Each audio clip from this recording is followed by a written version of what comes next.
you kept us even keeled, and I appreciate that. And I think you're a great example for all trustees here in North County, but also for our staff and students to know what it is to be under pressure and to how to respond, right? When there's all this noise, you were just a really great example, and I appreciate your knowledge and your time and your dedication to this unified. Thank you so much. Appreciate you. Thank you. Mr. Brown, can I read that for everyone? Yes. I can hear. On behalf of the entire school board and the entire school district, Cipriano Vargas, president of the school board, in recognition. Gracias por todo tu trabajo. Vivian, I haven't put you into the room yet. Ah, I will put you in the room in just a moment. Thank you Copy. for your moment. All right, I'm gonna start over. In recognition of the board and the entire school district, Cipriano Vargas, president of the board for 2 terms, in recognition of your outstanding leadership, promoting excellence in education for all students in Vista Unified. Thank you for your service. Thank you. You definitely have been through some challenging times. Well, first of all, thank you so much for this honor. I know that this work is not, done by one single board member, but a collective. It is School Board Members Month, and so, with it, behind every board president is a powerful school board, including our student board members. Every single year, it's great to have them at the table, the voice, their perspective. With it, our superintendent, our cabinet, we have had, our own challenges, but every school district goes through these.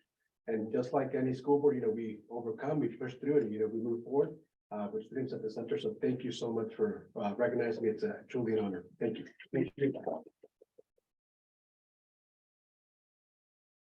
All right.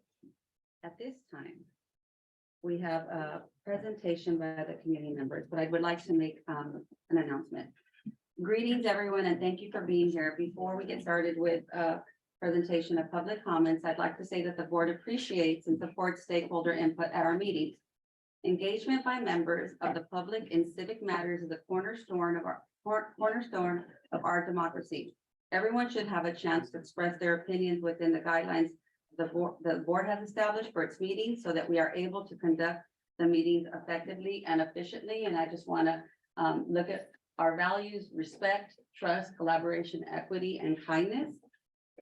During the meeting, there will be time for public to comment on matters not on the agenda. In addition, members of the public may comment on specific agenda items after I, as the board president, ask for public comment on an item. Until it is your turn to speak, or if you're here just to observe the meeting, please refrain from any behavior that prevents others from participating in the meeting or disrupts the board's ability to conduct the business of the board. This includes any conduct that prevents members of the board, district staff, or a person making public comment from speaking. We also ask that when you're called upon, you address the board. While we assume that members of the public intend to participate in the meeting in a civil manner, and while legitimate criticism of the board is protected speech, we will not tolerate any threats of violence made to board members, staff, or to any members of the public.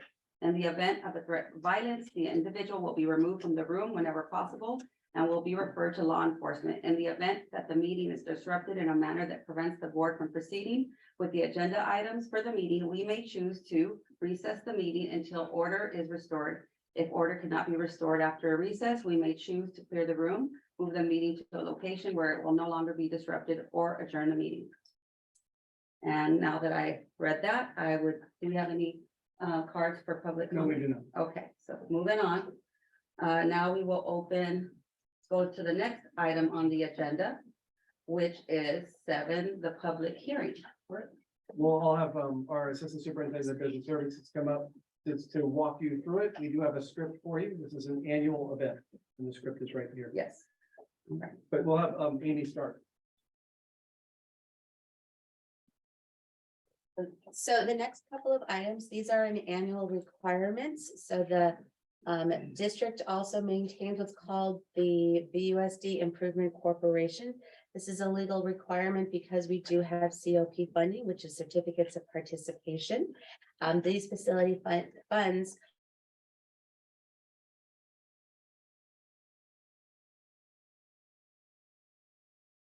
that is board coordinates those efforts. And so each year it's an annual requirement to elect new officers.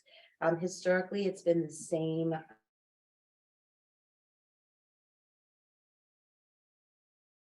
To close the regular board meeting, reopen as the VUSD Improvement Corporation, hold our annual meeting, elect the officers, will then close the regular meeting or the meeting and go back into regular board meeting. You use your gavel, so say I close our regular board meeting. Close the regular board meeting. Now I'm opening the special, well, we're Right, right. And now I am opening the annual meeting of the Board of Directors of the VUSD Improvement Corporation. with your gavel. I need a motion to appoint ex officio the members of Vista Unified District Board of Trustees to the Board of Directors of the VUSD Improvement Corporation. So Second. Moved by trustee Morocco, seconded by trustee Vargas. All in favor? Aye. Any opposed? The motion carries. We are reopening this meeting as the VUSD Improvement Corporation Annual Meeting. Correct. The annual meeting of the VUSD Improvement Corporation is now in session. We will now hear nominations for the officers of President, Vice President, and Secretary. It is recommended that those nominations match the nominations which were made on December 13th, 2022 for school board. So moved. Second. So we have, it was moved. Yeah, you would read it out, so you would be president. Okay, so we have the nomination for myself, President Alvarado, be president of the Vista VUSD Improvement Corporation, with the vice president being trustee Kelly and the clerk being Rena Morocco. All in favor, say aye. Aye. Any opposed? The motion carries for the officers of president, vice president, and secretary of the VUSD Improvement Corporation. We are closing this meeting of the VUSD Improvement Corporation. Sarah, you're almost there. Yeah, Yeah. you go. We are reopening the regular board meeting at this time. Thank you for your patience. Thank you, Martha. All right, the next item on the agenda is reports. 8A, reports from the Vista Teachers Association. Hi, guys. Good evening, full board and Dr. Doyle and the students. Thank you for being here. And the cabinet and the community. It's behind me. I'm Megan Bishop. I'm the VTA Vice President, so I'll be speaking on behalf of Carrie tonight. VTA wishes everyone a happy new year, and we're looking forward to working together for our shared interest of VUSD being the district that retains and attracts both students and educators. And that is our goal. This month, VTA is proud to report that our continued collaboration with Vista Rotary Club to complete the I Love Reading Literacy program is underway. We only have one more school to visit, and then every first grader in the district will have received a hard copy of the beautiful book, that Your Voice is a Trumpet. Not sure if anyone's ever heard of that book before, but it is fantastic. Our next project is the 4-way speech competition with our high school students, so which we're very excited about.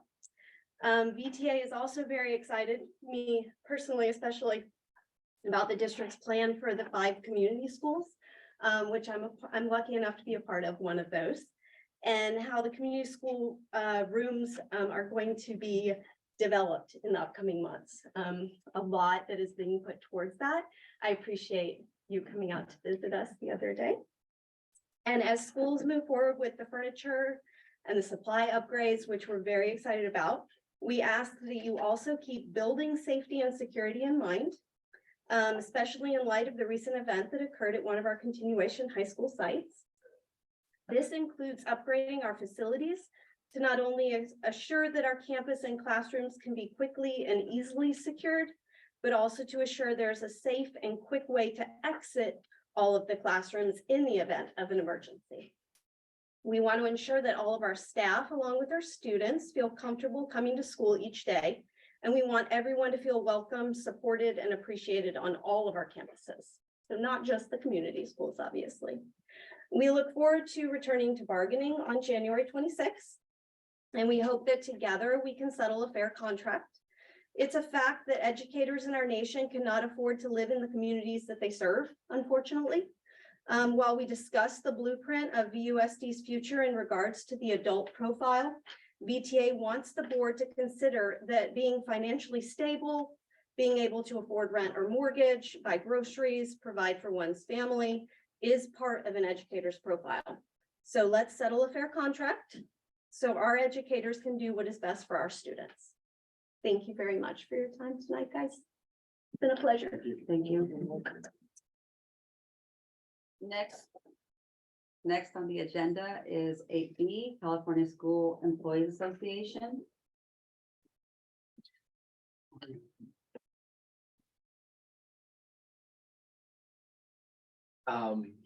Welcome back. We hope you all had a great holiday break and that was restful. And my name is Mario Bojorquez. I'm the Vista 389 chapter first vice president. Now that we're back, the work on behalf of the classified unit continues. So I'm here to give you some updates. As we return from the holiday break, classified employees throughout the district participated in professional development days, and we have heard various positive feedback about this year's training. Since the last board meeting, the Transportation Committee has met twice to review and update the employee handbook. It has been a few years since the handbook has been reviewed, and the committee is excited to get this work done.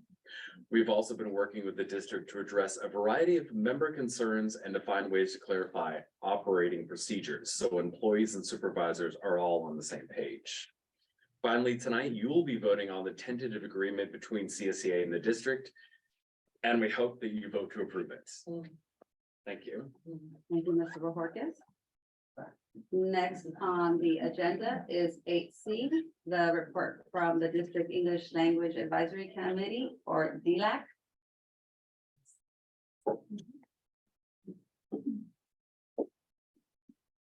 We have new leadership. Hola, buenas noches. Mi nombre es Ana Cruz y soy la presidenta de DILAC. DILAC patrocinó una junta informativa. Good evening, everybody. My name is Ana Cruz and I am the DLAC president. Okay. DILAC patrocinó una junta informativa sobre las escuelas magnet el lunes 19 de diciembre. On December 19th, DLAC sponsored an informational session for magnet schools. Contamos con 2 primarias, 2 secundarias y una preparatoria magnet, siendo un total de 5 escuelas magnet en el distrito que hicieron su presentación sobre el enfoque de sus escuelas. So 5 of our schools did their presentation on the focus of their magnet schools. It was 2 elementaries, 2 middle schools, and 1 high school. Se explicó el proceso de solicitud para las escuelas magnet y los padres que asistieron a la junta informativa tuvieron la oportunidad de practicar cómo ingresar en la solicitud gracias a la presentación que nos proveyó Dwayne Cossey. After the presentation, the parents had an opportunity to simulate the magnet applications as to practice. And so thank you for this, Mr. Dwayne Cossey. Aproximadamente 30 padres de familia asistieron a esta presentación. Approximately 30 parents came to this presentation. Y nuestra próxima junta oficial de DILAC se llevará a cabo el lunes 23 de enero a las 6 de la tarde en el centro de Our next DLAC meeting official DLAC meeting will take place on January 23rd at 6 p.m. at the Vista Innovation Center. Thank you. Muchas gracias. Thank you. All right, next on the agenda, we have board member report outs, item 9. So we'll begin with Trustee Kelly. In the interest of time and shortening our meetings, I don't have any to report. We agreed internally we would just start reporting items of note that other trustees don't know about, not the regular day-to-day activities. So I concede my time. Thank you. Trustee Morocco. Thank you, Trustee Alvarado. I've been going to school campuses and visiting and getting to see our wonderful campuses and meet our teachers and our principals, and it's been exciting. I've done several of them, so I'm very, very just so proud of this district in so many ways, and it's been very, very informative. I would like to take a moment of personal privilege though, at this point. It's come to my attention that the person that had the seat before me, Debbie Morton, was not properly thanked at the last meeting, I think because of the nature of the election. So I'd like to take a moment to thank her for her service to this community and to this board. This position is not an easy lift. So I would like to extend a thank you to her.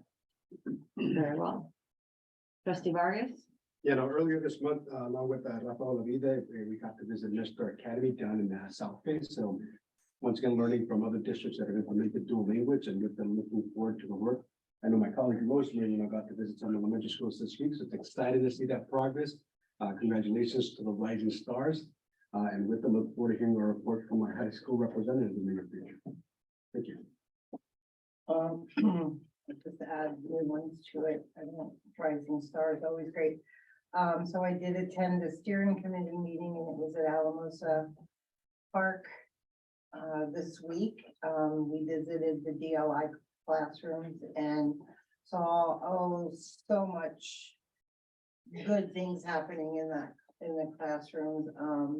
It was great to see these little kids who I knew zero Spanish starting, and they were writing, beautiful writing and speaking. And I would even so tell me what you're doing. And they would tell me in English, of course, because that's all I could speak. And then I'd say, tell me in Spanish. And it was cool to watch them work together to pull out the vocabulary and stuff. But luckily I had Sandra from Grapevine singing there, so she could tell me, they're saying that. So we're still going strong. I'm excited to see where it takes us next year, what the interest is, because we're growing fast, getting to that middle school level. I'm also on the facilities committee, and I guess now the bond, which I have to tell you, I didn't make that meeting this week, but the facilities, yes, we're still on there. With the rain coming up, it put a spotlight, as Sean knows, and Dr. Doyle knows, on many of the things with our facilities. But we're on it. We have our Dr. Mosher now, and our systems are getting going, and eventually we have to fix our facilities. So I don't think I'm telling you anything new. And then the best thing was yesterday, I got to go down to UCSD with the principals. And we've had a partnership with them for like 7 years, where they come to our district and they research our children's brain all the way out throughout. We talked about your brain development, you guys, all the students in here. And it was pretty cool because they have pictures of the kids' brains. They've been in the classroom. How are the kids learning? Is this making a difference? And great research going on for the future. That has never been done before. So sometime you have to share with everybody what we do with them, because it's incredible. It really is. Okay, I'm done. Thank you. And I just would like to add, I attended the community schools steering committee on Tuesday, and we have a great committee. We're still looking for parents and students who want to be part of that. We need voices, collective voices, right? And we were able to collaborate. We now have a liaison from the county, the San Diego County Office of Health, who is on there, which is awesome. And so they will collaborate with us and see how we can supplement some of those services that Vista Community Clinic is giving our students. And one really cool thing that Dr. Iglesias shared about 2 of the community schools, we have our scholars from General Murray working and reading with kids at Beauvier. And the feedback has been phenomenal. So truly, depending on one another and having synergy between our schools, our community schools. So I thought that was really awesome, and that I would share that with y'all. All right. Student board members, would you like to share any information with us? Yes, I'm actually a part of the internship. So I'm going to go tomorrow to build beer and I'm going to go read to children. It's amazing. That's what I call a win-win. That's beautiful. Thank you so much. Miss Josephine, your last night. Congratulations on your graduation. You're Thank you. amazing. Miss Michael? Oh, thank you. All right. Seeing no more comments, we will move on to item 10A. We do have a speaker, a school resource officer update. And before the presentation, if we can have Amanda Remen come up, please. And you'll have 3 minutes to address the board. Thank you. All right, hello, school board trustees, superintendents, student board members. I'm here, my name is Amanda Remen. I'm here as a parent of 4 in VUSD. I'm going to start with that. SROs are a hot topic in our district right now, with families excited, some nervous, and some against it. All having valid points and feelings on it. Personally, I am happy to have SROs on our campuses, but my first concern is the communication going out to our families, of letting our families know where our progress is when they're there, when they start being there, instead of hearing from, asking, throwing things out social media wise, of really making sure that we are getting that information out to families. And second of all, I really implore our board to think about asking our sites to maybe have parent forums, community forums, to have our SROs there to introduce them, to give our families opportunities for those ones that are nervous or against it, or have had nervous feelings about it, giving them opportunities to build that relationship and know what's going on in campus and who to talk to, so that there isn't a disconnect, that we're opening up those relationships, those doors, so that we all feel like we're all on the same track. That was all. I just wanted to mention that because any opportunity that we can really give our families to connect on site with everyone who's there with our students makes such a big difference. Thank you. Thank you. Brandon. All right. Dr. McKeon? Okay. Come on up, Dr. McGinn. Again, board members, it's a great pleasure to start this process. Three has a quick report, and we would like to officially introduce our SROs. I do want to make one quick statement. The board, if you remember, voted to reintroduce SROs way back in June. We went through a process with each of the agencies that she'll be talking about. They were wonderful working with, but similar to our school district, there are some staffing challenges. So it did take a little bit longer than we would like. They worked as diligent and as hard as they could. So we're in a great position now. We did put out a community update and reminding our community that we have hired SROs, and we'll continue to make sure we reach out to the community and introduce them. From there, I'll let you take it over. You have a lot of information to go over with them. Thank you. Good question for President Alvarado. Would you prefer us to hold questions till the end of this short presentation or ask them as they come up? Yeah, I would prefer for us to wait till the end. And that way we can stick to the goal of what our bylaws say, 15 minutes for presentation. Thank you. Okay. Thank you. I was going to invite my team to come on up if you guys want to take a seat up in the front row, and I'm going to go ahead and get started on our presentation, so I can introduce you in a moment. This is the best team I've ever had. I just want to point that out. Yeah. As we like to start with every meeting, we want to frame the conversation that we're going to have with our district's framework for the future and our values. Thank you for pointing that out, Ms. Alvarado, also about how it's really important that we do honor the values and that we have those and that we're living those every time that we engage with each other. I'm going to jump right into what we need to talk about because, as you can see, I brought a team of people that would love to introduce themselves to you. So as Dr. Doyle mentioned, just kind of going back on a timeline, it was actually spring of 2022 that we began the conversation, that you began the conversation about, is this something that we want to bring forward to our students, to our schools? And then in the summer of 2022, I actually surveyed the secondary principals. And I had a set of questions, the 4 of them up there, asking them, what are their feelings about doing this? How is it going to change the dynamics on their campus? How would they continue to support campus assistants? We don't want campus assistants to assume that their jobs are done because we might have an SRO on the campus. And so all that feedback was put together and presented to you as well to help in the decision making.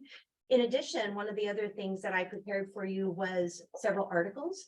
I had 5 that were showing the benefits of having SROs on campus and 5 that were showing questionable ideas, because we wanted to make sure that you had an opportunity to make a decision that you felt comfortable with, but had all the information that you wanted. In the fall of 2022, at the board meeting, you did approve to have the SROs come onto our campuses. And then January, just a couple of weeks ago, we actually welcomed all 3.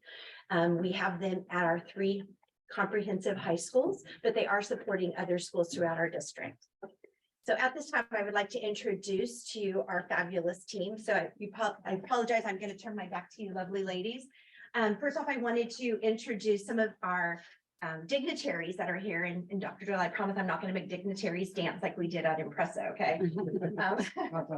Yeah, Sergeant Damon Smith from Oceanside Police Department. I get it right? I'm working on all the titles that they have. We have Lieutenant John McKeon from Oceanside Police Department. No relation. I just say he's my long lost cousin, but yeah. We have Lieutenant Jeff Ford from the Sheriff's Department. And then we have our 3 SROs. I'm going to introduce them. And as I do, I'm going to ask that person to come up. They want to introduce themselves to you, tell you a little bit about their background and why they chose to become an SRO. So we'll go through the list. Officer Derek Kleppe, come on up. Thank you. Derek is positioned at the high school. Good evening, ladies and gentlemen. My name is Officer Kleppe. I actually grew up in Vista.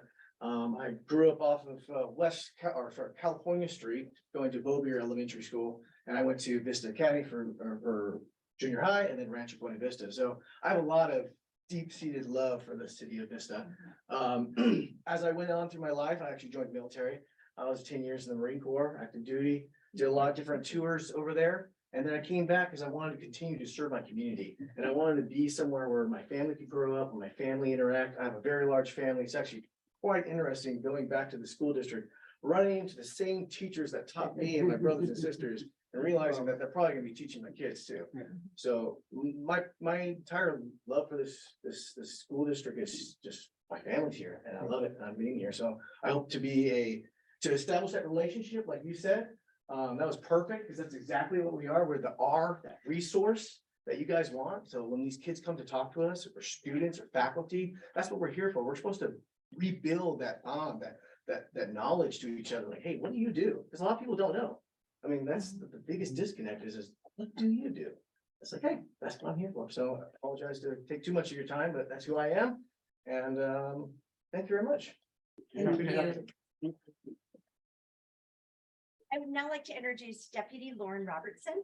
And Deputy Robertson is just the long words. She's an RBV. Yes, so good evening, ladies and gentlemen. So just like my partner here, Officer Kleppe, I'll just give you a quick background. I did not grow up in the San Diego area, but I made my way back here. Growing up, I was an athlete my whole life. I went on to play collegiate sports, and then actually went on to play professional sports.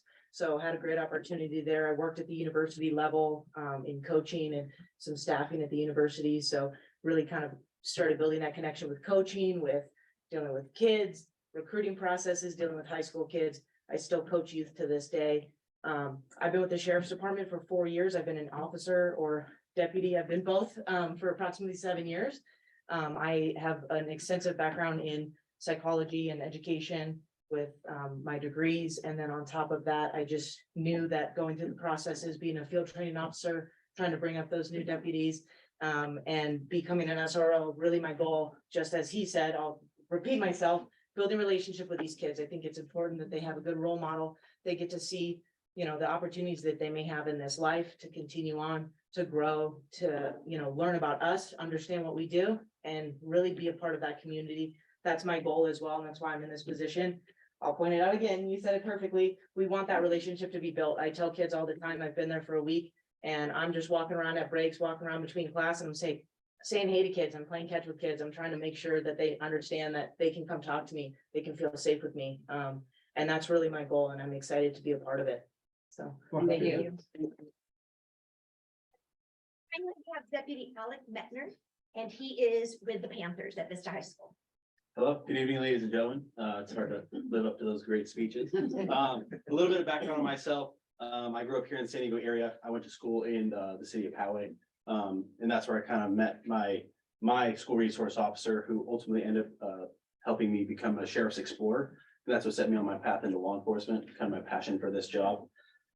After that, I went into the military for 4 years in the Navy, got out, came back here and joined the department in 2017. In doing so, I've worked in Vista for about the last 5-6 years, from patrol, field training, becoming a corporal, and then now ultimately a school resource officer. As previously stated, I'm excited to build those relationships with the students, the administration, the teachers. Biggest thing is kind of opening lines of communication, making sure that people know, that they can come to us in time of need, whether that's criminal related or just mentorship, building those relationships and just, trust and restoring that trust in law enforcement. So thank you guys for having us. Thank you. Thank you. Since I did get some of the heavy hitters here, I was going to say, gentlemen, would you like to address the board? Is there anything that you'd like to add to what we've already heard? Let's say a couple things. Ladies and gentlemen, it's a pleasure being here. My name's John McKean. I'm with the OPD. I've been with OPD for about 20 years. And I spent 20 years in the Marine Corps prior to becoming a cop. So I've got a little bit of experience, been in this area for quite a long time. And Oceanside, we're glad to be where we're at. We're glad to be here. Our chief wants us to represent the community well. We picked, Officer Cleffy volunteer in there. He's well educated and he comes with a lot of experience working with kids. And we appreciate that. And our big things is in Oceanside, we are trying to, be nice, work hard and change lives. That's what we go out every single day and we try to do. And that's not going to be any different at any school or anywhere we go. That's what our goal is. That's what we want to do. And if we're not accomplishing that, then we're failing. So we are going to work well with Cherie and the doctor. We had a meeting and just getting to know everybody. We're relatively new to this job and what's going on. So we're going to be kind of just looking around, listening, and we are always available. As we all know, school doesn't end when the bell rings. It's going on, and for us, it goes on the weekends when we get a phone call and everything at night. We are available 24/7 to do whatever the school needs. Thank you. Thank you. Again, thank you for having us, truly. Just a quick background. My father was a principal. I grew up in a small town just outside of Cleveland. My father was a principal at a large school in the city.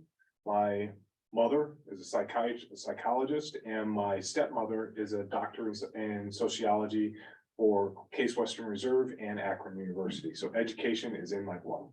First, I graduated from UCLA. I got a bachelor's in science in anthropology, and was lucky enough to play some sports as well for UCLA. But most importantly, like my lieutenant was saying, is relatively new to this job as a sergeant for the schools. We have about 27 schools in both school districts that we're responsible for, but I've been a cop for over 20 years. As a cop for over 20 years, the reality of patrol, law enforcement, is you're going to calls day in, day out, constantly going to people, addressing their issues, addressing their concerns, and then you go to the next one. That's the truth of law enforcement. We do our best for each person, but we meet these people every single day, different people, every single call. Today, I was not supposed to be at work, but I took the time. I was like, you know what? I've got time on my hands. I'm going to go to a bunch of schools where our SROs are. I'm going to see what my SROs are out doing. I got to go to several schools, and today, just today, this is what I experienced. We had to deal with a sexual assault. We had to deal with child abuse. I had to deal with a fight that happened right in front of me that we had to address. And then, more importantly, a hit and run happened, felony hit and run happened right next to a school. That suspect fled the scene and he tried to go onto a school campus. The SRO at that school, Jamal Daniels, stopped that suspect before he went on the campus. That's today. I just happened to be at work, just happened to see it. The difference in this, and again, I am new to this job, but I learned something huge today. The difference was the level of service that these kids got from these officers. They weren't turning and burning calls. They weren't going to the next call. They addressed every kid, every issue, because they knew them. Those kids trusted them. And I was so impressed. That's what this is. That's what we do. Thank you for letting us hear. Thank you. Thank you, sir. I can follow. No, I just want to thank you guys for having us back. I know it was, everyone at the station was extremely glad to hear that we got to bring two people back to the campuses and basically be a partnership with y'all. As far as my background, I won't get into it. I've been here for 25 years, been all over the county, done all kinds of different jobs. But one of the important things that I have noticed during the career, and it kind of goes back to what the sergeant was saying, is a lot of our job aspect, we're dealing with people on their worst day of their life, or at least close to it. And in this job, we actually get to deal with people on a everyday normal basis, right? We get to talk to them. We get to, ask them how their weekend was. We're not just taking a report or just asking them about, what the suspect description was or something like that. Just to get back out there and have that relationship with staff, with students, with just anyone who wants to talk to us at this point. We're really, really happy to do that.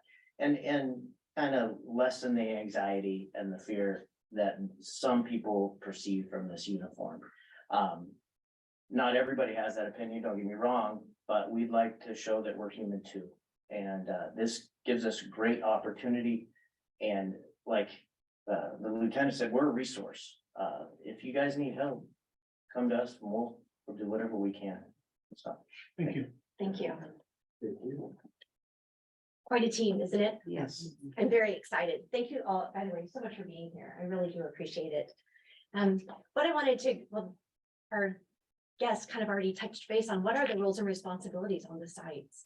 And one of them is to increase safety, but it's also to build those relationships. We want to make sure that the students feel trusted, that they feel safe, that they're at school for all of the things that we know they're there for. We also know that with building relationships means we're going to see less absenteeism. We're going to have students that are wanting to come to school because they've made those connections. We're going to continue to work on restorative practices. And we have agreements with our team that's behind me that they're going to be attending those trainings with our teachers and our staffs at the schools. And then one of the things is we have real-time participation if we have threat assessments. If we have a student that we really need to get in, and we don't have to make that call to another agency and wait for them to come while that student is brewing. We have immediate help or help that is just a phone call away. I always want to take the chance to brag about all the great things that we're doing in safety for our district. And we did start our second cohort of what we call the Diamond Safety Team Training. That's with Tim Ware from the San Diego County Office of Education. We have a team of 30 new participants that are going to be doing that with us. We had our first meeting on the 12th. Very excited because it's all secondary. The team consists of an administrator, social worker, a counselor, and a campus assistant. And so what's neat is after we complete this one in June, we will now have double that amount at every team at every school. So we'll have 6 to 8 at every school that have gone through this training. And what we're encouraging them to do is once this team is done, they all need to collaborate at that school. Because as we know, every school is just a little bit different in things that are happening or things that are bubbling and brewing at their schools. Very excited about that. And again, we shared the different topics that will be covered. It's the same that the other team did as well. And then finally, just next steps for safety. On January 10th, one of our professional development days, everyone in our district participated in 2 hours of safety training. And when I say everyone, I just don't mean our teachers. I mean our staff here at the district office.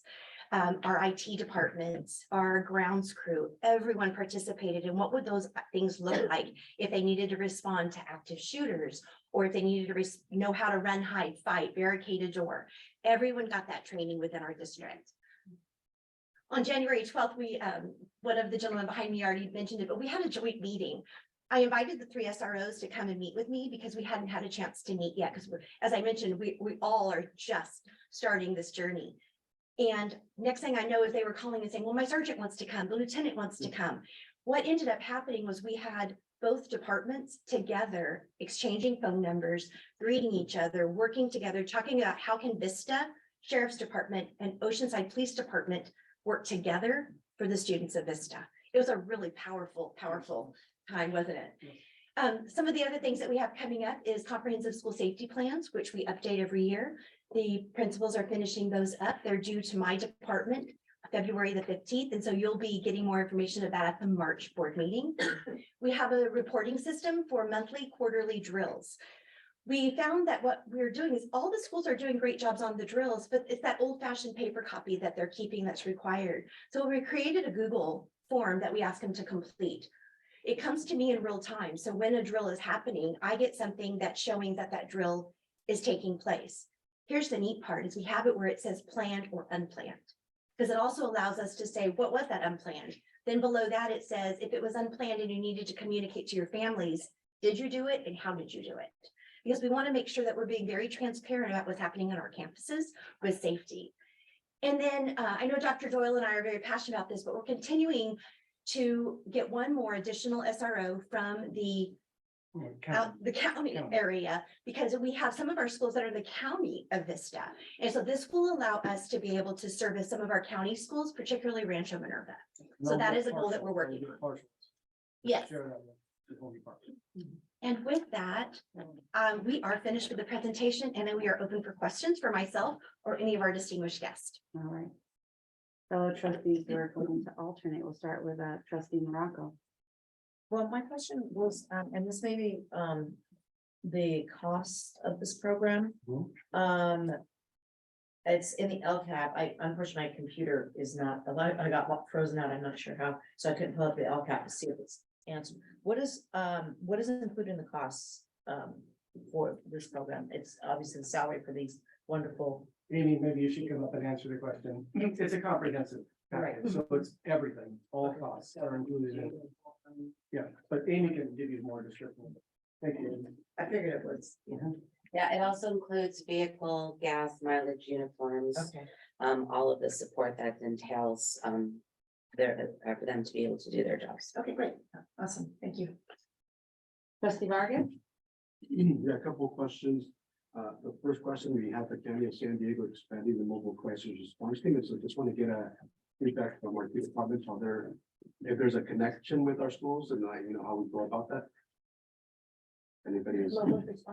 The NCRT. Yeah, so from my general understanding, which may be limited in sources, MCRT is a great resource and we do utilize that while we've been on patrol. I don't believe at this time that MCRT is responding to school campuses. I know both departments do have PERT teams that are unfortunately not available 24 hours a day. I myself personally have already tried to meet with my counseling staff at the school to have those discussions regarding, mental health evaluations and our involvement in that and what resources are available to the school to provide to students. And beyond that, what resources then I may be able to provide beyond that, and where we stand in that. And so I've been trying to work comprehensively with my counseling staff and my, psychologist staff and special education. And that's mostly a little bit of my passion in the background in dealing with, students and mental health. I can speak from Oceanside. Can We you do have approach a, the dais, please? Yeah, come up here. sorry. Thank you. Hey, once again, in Oceanside, we do have a good relationship with the MCRT unit there. We were one of the initial ones that started working with them. We do call them out. They do respond. We actually feed calls to them. They always call with us, let us know that the call may not have come into us, but they do let us know, hey, we're going to be over here so we can keep track of them and knowing where they're going. So we do have a relationship with them, and along with our PERT officers, that they all work together and try to find the best solution for one specific problem. So. Thank you for that.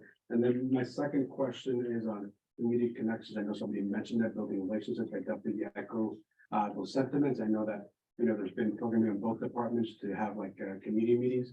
And with, knowing that we are Vista Unified, so we have, students that attend Roosevelt that is in Oceanside, but come from the Vista boundaries. And vice versa, people that live in Oceanside that attend, some of our Vista schools. So like, those are definitely critical. We have parent workshop. And so with that, whether it's school site or with the parent liaisons, definitely encourage that to happen. But my last question is on professional development. Just like we expect our teachers and our board to have, ongoing development. Can you talk about, what kind of trainings we can expect from our SROs That they would be doing with the sites? that they would be doing for themselves? Like, are they getting ongoing professional development, like, best practices? Yes. I'm sorry, I thank you for the clarification. I wasn't following all of that. I'll speak for Oceanside. I am, and I know they have the same thing. We're mandated every year to have certain training there. We do, one thing that we do every year is we take 40 hours, we take a whole school week, or excuse me, a whole work week, and we do mandated training, and it covers everything. It covers some of our perishable skills that we have to do as police officers, but it also does with community relations, de-escalation, talking with people with mental illnesses, mental health. How do we deal with that? We have people from the LGBTQ community come in, and we talk with them, and they explain their issues and the visibility that we have with them and how to go ahead and work with different communities. And that goes on every single year we do that. And throughout the year, sometimes we will have specific training on specific topics that come up, and we'll bring people in from the outside and do that. And all of our training is well documented. There's a lot of stuff, and I'll advise anybody, especially in California, is if you go to any police department's website, all of our training, all of our policies, everything is visible for anybody to read 24/7 with a click of a mouse. You can read and see what we're being trained on. Thank you. That good? Thank you. Anything from the sheriffs? To be honest, I would have to go with a lot with what he said. I couldn't tell you about the website, but if that is a California Yes. mandate, then it would be on our website. I do know we have a myriad of training, both law enforcement related, public interaction related, de-escalation. Is there a specific Yeah, I type of guess it- training that you're It would be inquiring like about? specific training to SROs, like, it's different than, being on patrol in the broader community versus being in a school setting and working with minors and situations that are different, from just a general community setting. So I know prior to this assignment, we sent both of our SROs to specific SRO training. There, I have no doubt that there's update training along those lines. I couldn't tell you if it was annual or biannual, because I didn't even know about it until we sent them. That being said, it will not be an issue if you guys need that to happen. I don't think we would have any issue with that at all. Perfect, thank you. There was also a training through the County Office of Ed. Tim Ware had spearheaded it, and it was all of the SROs in the county that got together. It was early in the school year. It was actually the end of August, first part of September. I begged to go, but they said I didn't have a badge, so they would not allow me because they really wanted it to be targeted at the SROs. So I'm guessing that will also be something that'll be coming up, and we will make sure that the information is provided and that they're in attendance as well. Trustee Smithfield? I'm glad to have you guys back. Glad to be back. Breathing a little bit easier. I look forward to watching you guys build the relationships that some of our kids really need you in their lives. So, I want you to come back later so you can share some of those stories. So they're the best stories, right? Better than, so my question is probably for you. Is it Lauren? Yes, Lauren. Deputy Robertson, they talked about how you're making time to meet with the counselors, the special ed, kind of to learn the kids. Are we giving our people time to meet Like, Like, I'm glad that RB is doing that, but does the high have the same opportunity? Because that's huge information. That definitely. you're getting that also. I meet with every counselor or every kid who needs, like, there are certain kids. I know from Mission Vista, when I first got to school, they told me there were certain kids that would be triggered with my presence. And we actually sat down with them, I sat down, just talked to them, and a good, I guess, a nugget of awesomeness was the kid, when I first met her in December, she wanted nothing to do with me. But literally this week, she saw me, smiled, ran to her classroom, came back with a lollipop and was like, Officer Kleppy, here you go. So just that ability to sit down with some of these kids and build that relationship. So I know we're doing it, and I'm guessing they're doing the same thing. If we sit down with the counselor and say, hey, what kid do we need it? Exactly. Yeah, no, I just think it's important. When I was teaching, they were the key people when I would get a new set of kids, like, hey, what can you? Right. You know, a true partnership with us, is what I'm saying, not just you're on campus. And then the last thing I want to say, if you could all look at this space, and if you ever see me behind the steering wheel and say, oh yeah, I remember that, go ahead. Any green light in Oceanside, any green light? Say, I remember you.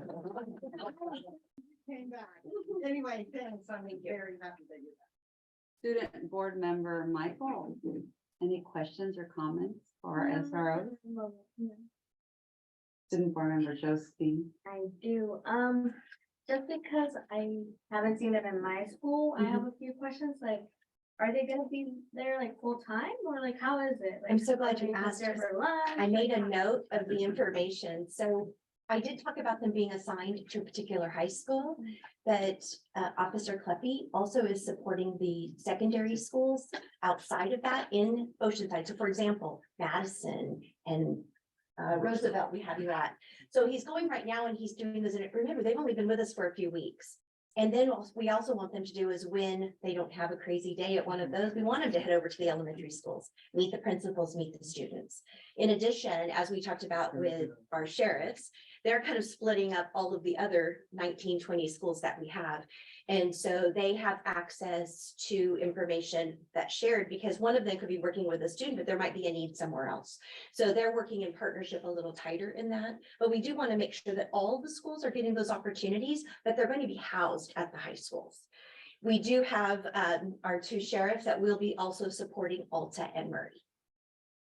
They just haven't been there yet. They've only been on the job a few days. Okay, and then, can you explain more of the document you said for a drill? I didn't really get that. Oh, okay, so we're required based upon ed code to have certain drills, either monthly, quarterly, or by semester, depending on the age of the students in the grade.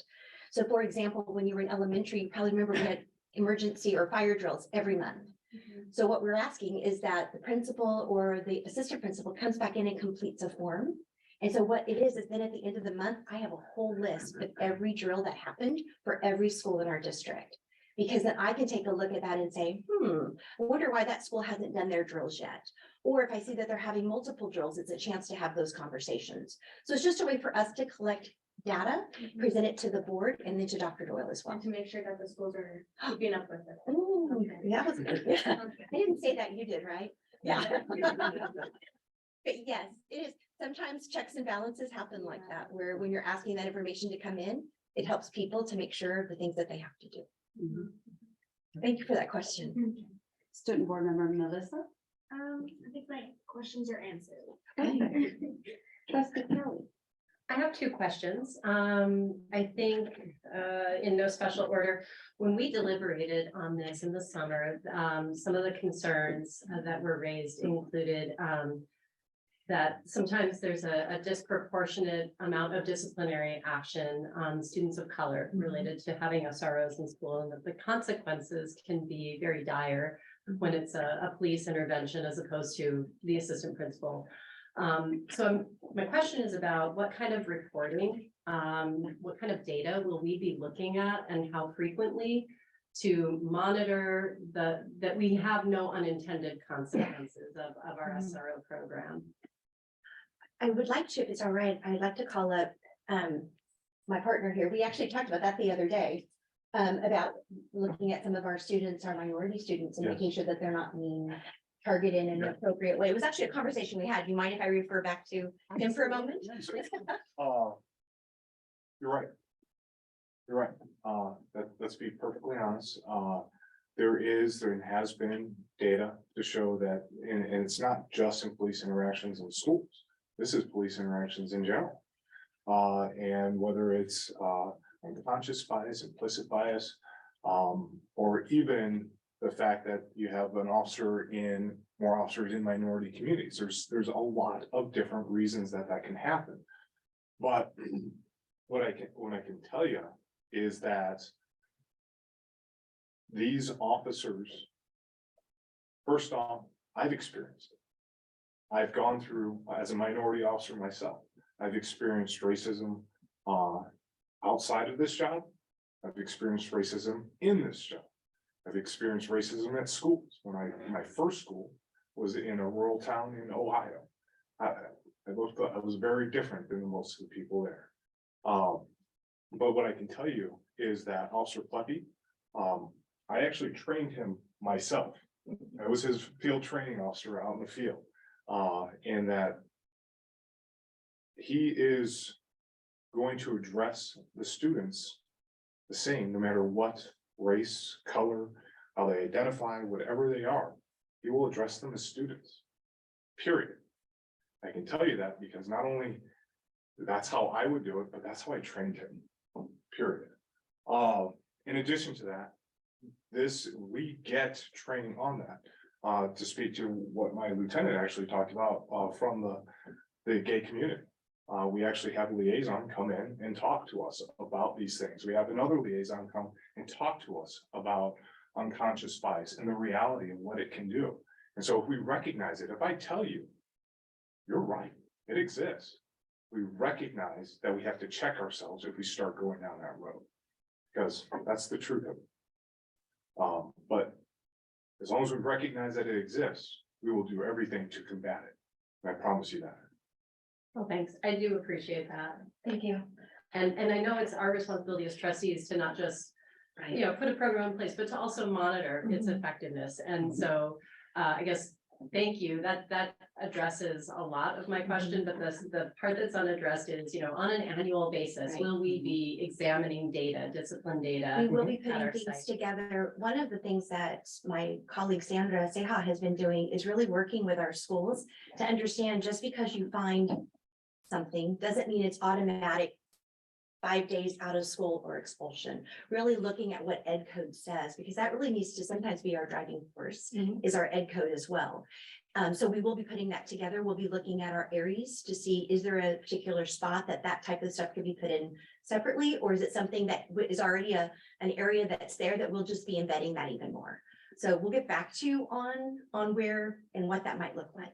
Oh, and I apologize, another thing. Please come up to the dais. Another thing that I want to make very clear, the mantra that people think of police officers is to put people in jail, to make arrests, to give out tickets or whatever it is. Number one, that is not my mantra. I can assure you that I've never given out a speeding ticket in my career. And I've never been the same. My mantra is to simply do the right thing. But in the schools, when you have a child that is teetering on the edge of going into that justice system or being a part of the justice system, one of the things that I don't think that people realize is that that's what we don't want. And there's a program called diversion. And this program called diversion basically is our way of keeping kids out of the justice system. We don't want that because you're right. And we recognize that that has consequences throughout their lives. And so one of the things that in coming into this job that I immediately realized is that there were some administrators that didn't necessarily want us to know everything or do everything because they thought our intent was to push kids through the justice system. No. I can tell you that's not our intent because it's not mine. He knows it's not mine.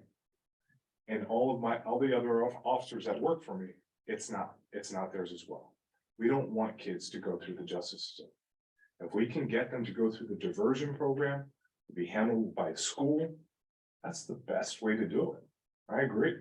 So that's the other side to that. Thank Sorry. you. No, I appreciate that. My second question is gonna be easier. I was supposed to take 15 minutes, right? Our members of the public who spoke and, you know, alluded to nervousness on, you know, in some of our community and our parents, you know, obviously holding forums, it's similar to what we're having the opportunity to, you know, do right now would be wonderful. So my next question is, when can we schedule some of those Yeah. and roll those out so that we can address community concerns? Well, I think that the principals are best positioned to do those, and I can tell you that they've already met. We've had many conversations with them, including our two alternative high schools. And they will be scheduling those based on their unique situations, working with their community liaisons. And I know that they're already engaged in that process, so we can bring back a list of kind of the timing of when they're going to do it.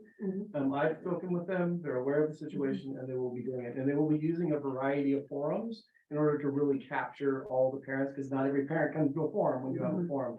So they already have existing systems that they'll be tapping into. So it'll probably be multiple forums, not just one forum, depending upon the system, so that they can access as many parents as possible. And students for that matter, so it won't just be parents. Thank you. Thank you, everybody, for being here. I really appreciate it. And I want to thank you all for being here and taking time out, all the leaders in the department to talk to us about what kind of training all of you have had, and I'm heartened with the connections that you have to the community. Some of you having roots in San Diego, roots in Vista, roots in education and coaching. So that's great to hear, because I think that helps build bridges with the students that we serve. My question specifically would be, we understand that you have implicit bias training and such. What kind of training do we have about kids with special needs? Because a lot of times I think kids with special needs sometimes can come off as being defiant, but they have other needs and issues. What kind of training has been embedded in any of the SRO training that you guys have received to this point? I know as a department, a portion of our diversity training is specifically for that matter. I don't believe it was addressed for the SRO program. It's just addressed to everyone in general. And it basically addresses the issues of what to look for, how to go about contacting people, speaking with them, if they might have, you know, this issue, go about it this way, that issue, go about it that way. That is an annual training that we have to do. It's required for all deputies, including our SROs.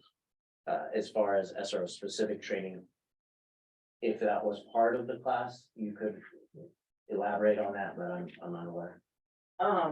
I think just like my lieutenant mentioned, we do go through that training annually. And I think as far as, I mean, it's interesting you speak directly to that. I was just telling my partner today, like some of my, I don't have favorites, but I was walking around campus and visited our special education classrooms. And I think just helping them understand, I mean, they had questions about, you know, what am I wearing? What is that? What's that? What's in your pocket? And I think part of that training is inclusive of talking to these kids, understanding, talking to their staff, their assistants, you know, the people who are involved with them on a daily basis to better understand different types of what some of those IEPs may be.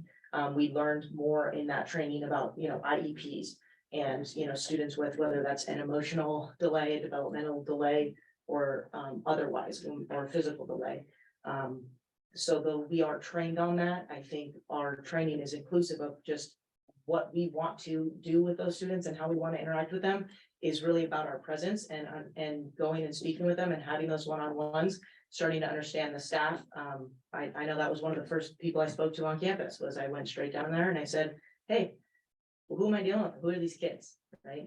And they were all excited to see us. And I think it's great to develop that, and I think the better that we can help them understand our presence or what our role is, the easier it is if it comes time to dealing with them for defiance or otherwise. We did have an incident on campus where just a student was being non-compliant to no fault of his own, right? But he didn't want to go with the fire drill, and it didn't involve me. It was brought to my attention, and I just said, who is that person most comfortable with? Are they most comfortable with this student aid? Are they most comfortable with this teacher? Or are they gonna be comfortable with me? I'm present for that if needed, of course, but my goal was never to be about anything more than speaking to that student.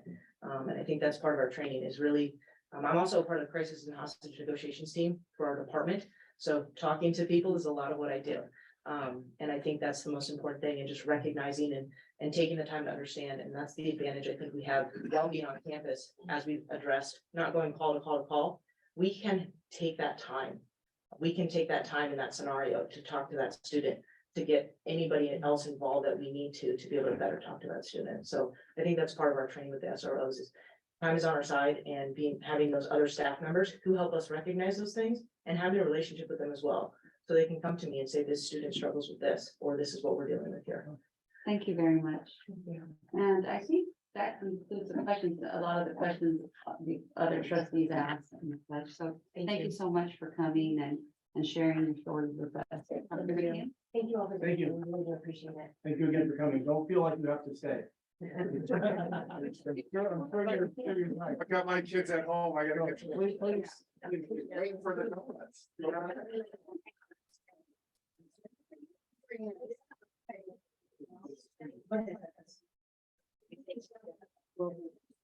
I'll see you tomorrow. Sounds good.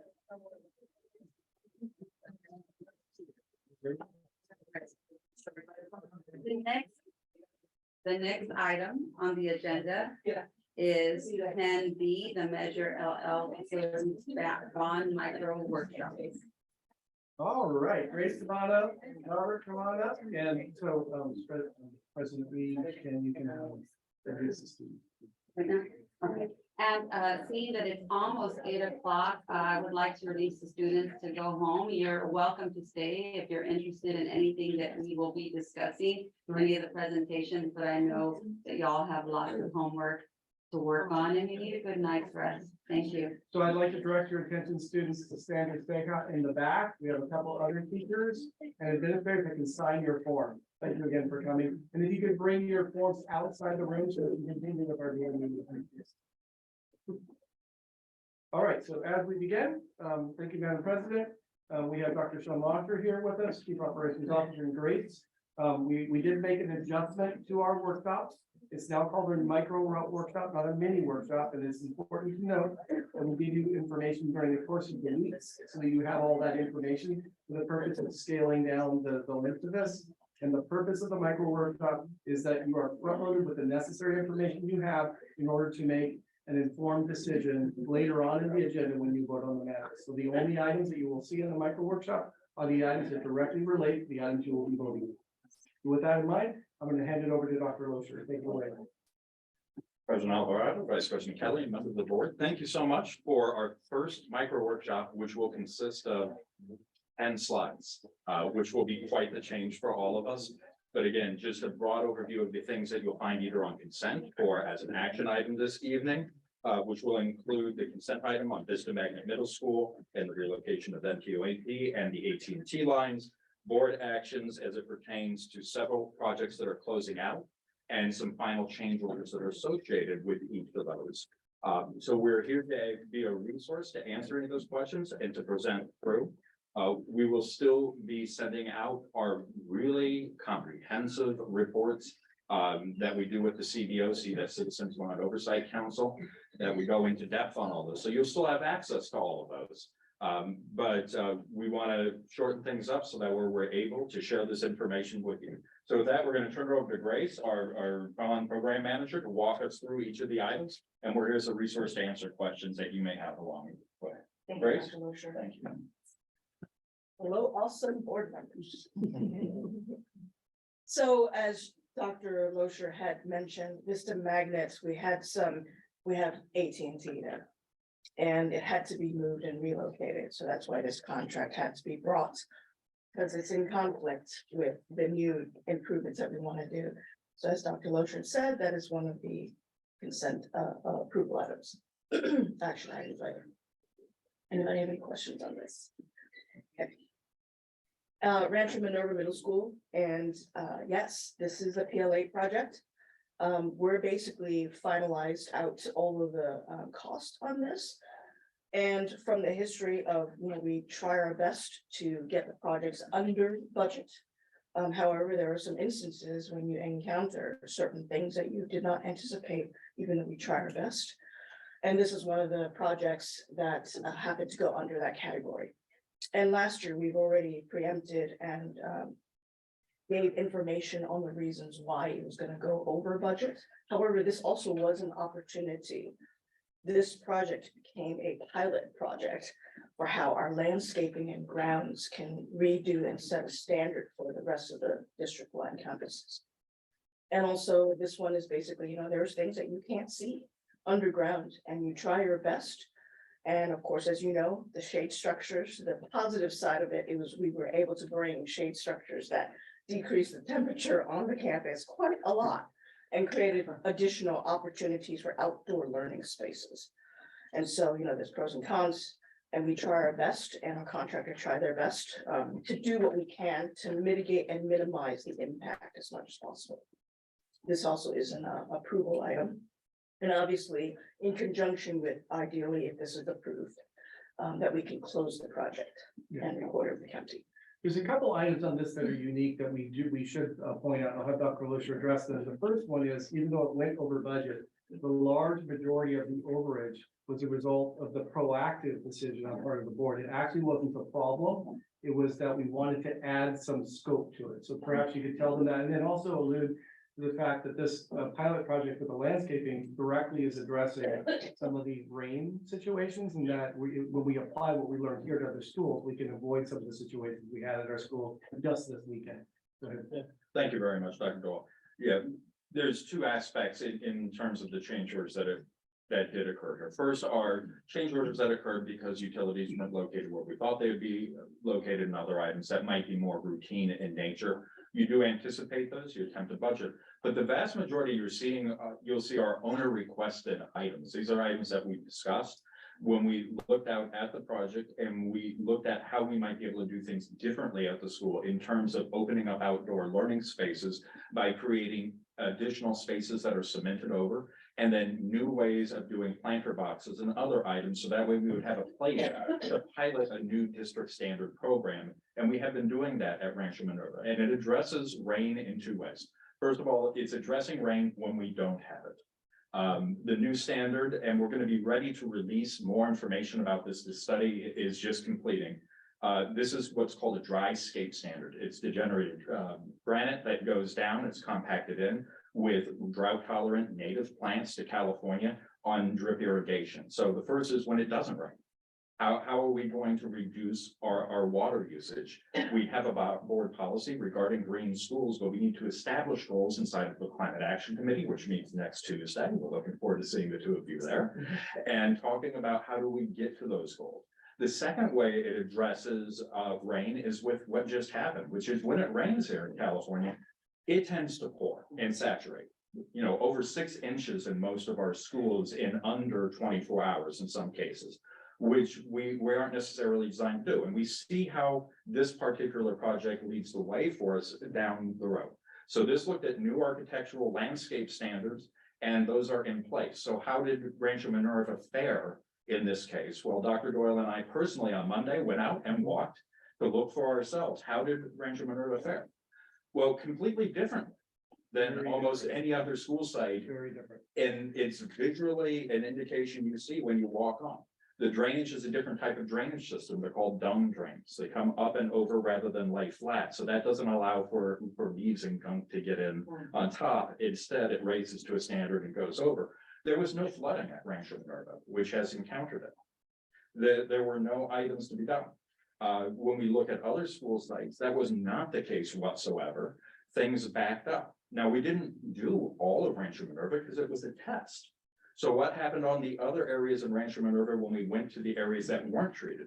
Water was building up around the trees and under the boxes in the ways that it has before. Drains were backing up in those areas. And that was the test case, was to look side by side. How would this fare in case of a high weather event such as the one we just experienced? And the answer was better than anticipated, which is good. And then it's going to be a matter of continuing to study it over time for water usage, because it is a dramatic change. These are areas that all had grass that historically has not been used by a student body. It's not used, but it's being watered. And now it's a beautiful area. Again, in my opinion, which seems right aesthetically to me, it's a beautiful area that makes me proud as a native Californian. It's native plants, drip irrigation. It's something that students can be involved in and talk about and use as a place for science experiments and labs. And again, the other part of that is that additional outdoor learning space that can be used for outdoor learning, not just in times of need during emergencies, but on an ongoing basis to take advantage of this beautiful place that we call home.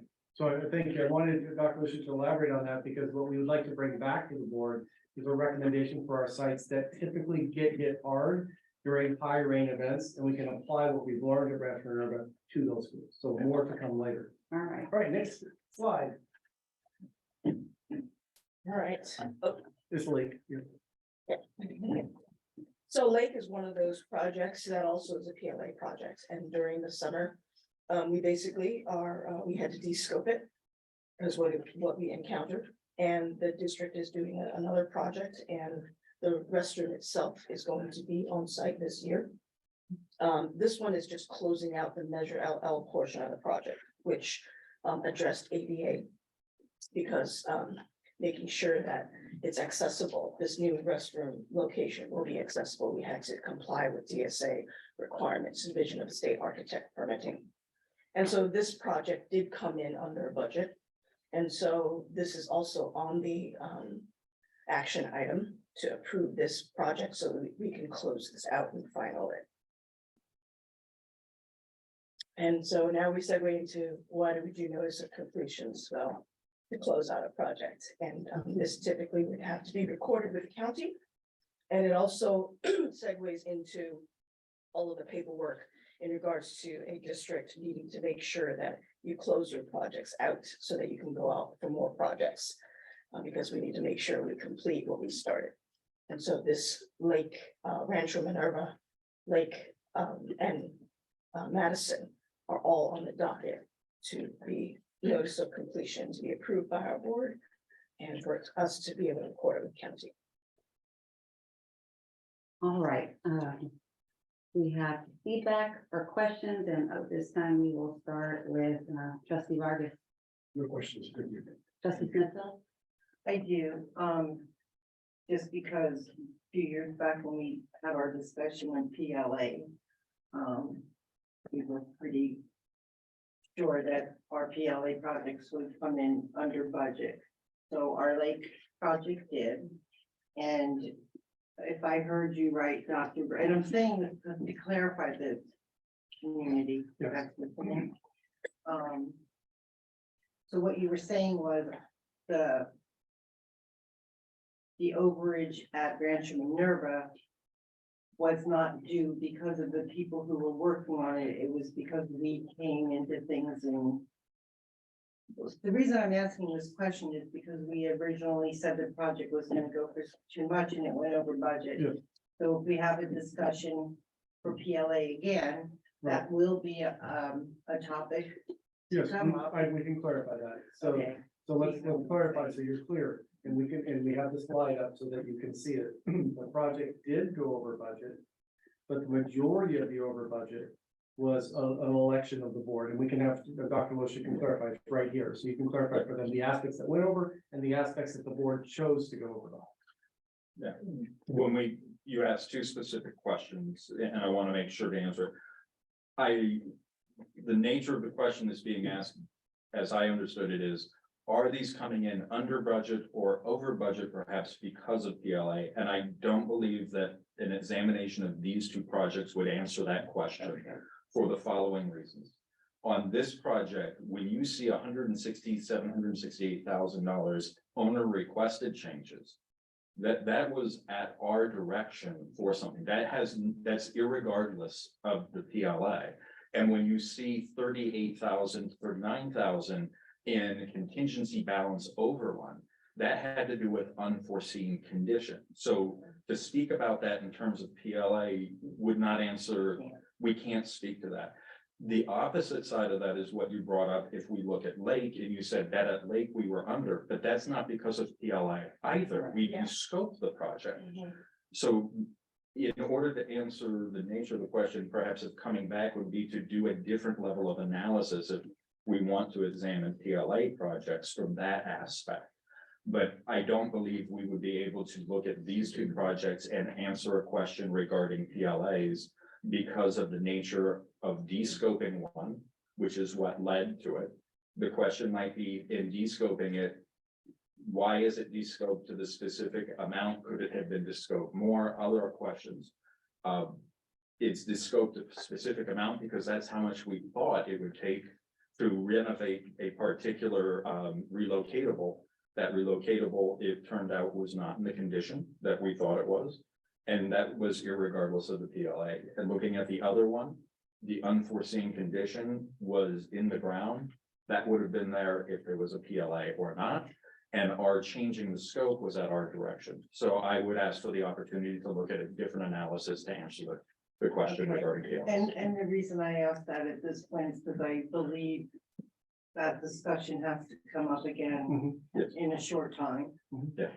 And I remember very vividly everything that was said, sent to us, and all the arguments for and all the arguments against.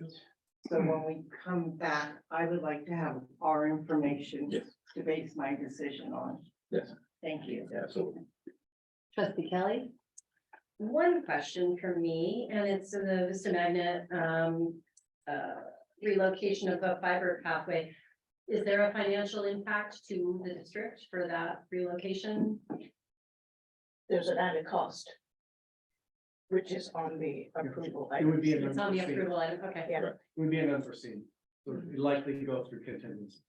Yeah, it would go through here. It may be part of that contingency. Yes, it is a change that is up for approval this evening. Specifically, with regard to AT&T, when you have older school sites, and we put in on this project a much larger contingency package than on any other project we have, because we know from not just experience working there, we know that the older the school site, the more we're going to find issues.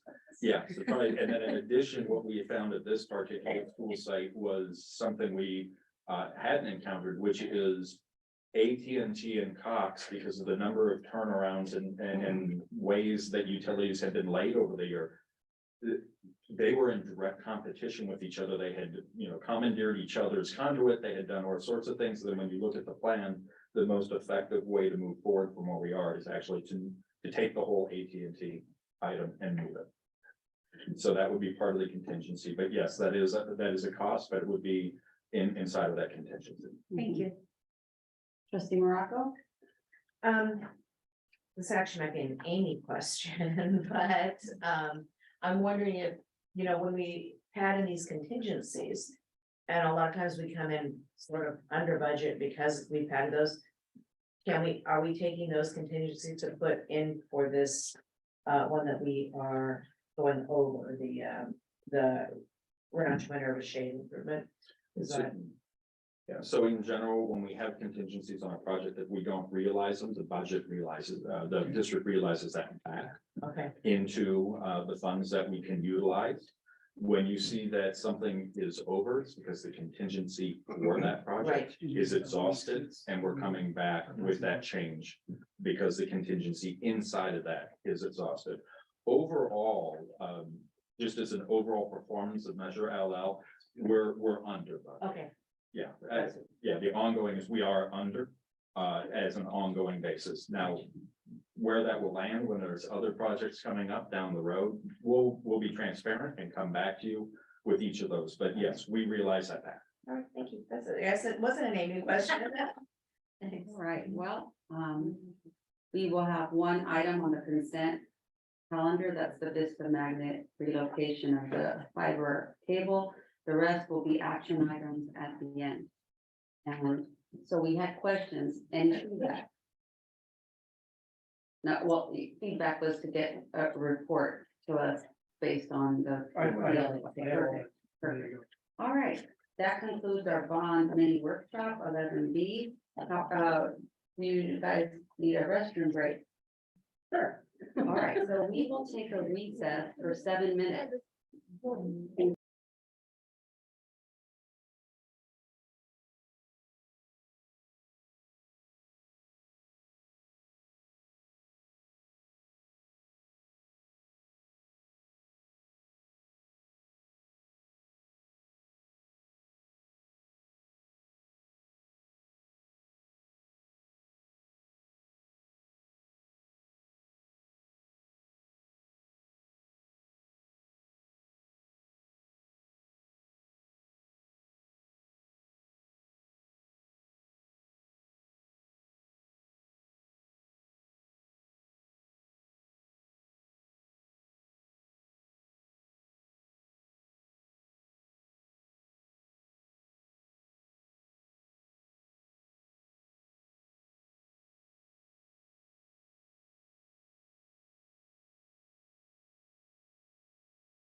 Okay for you to resume? All right, we're going to resume our board meeting.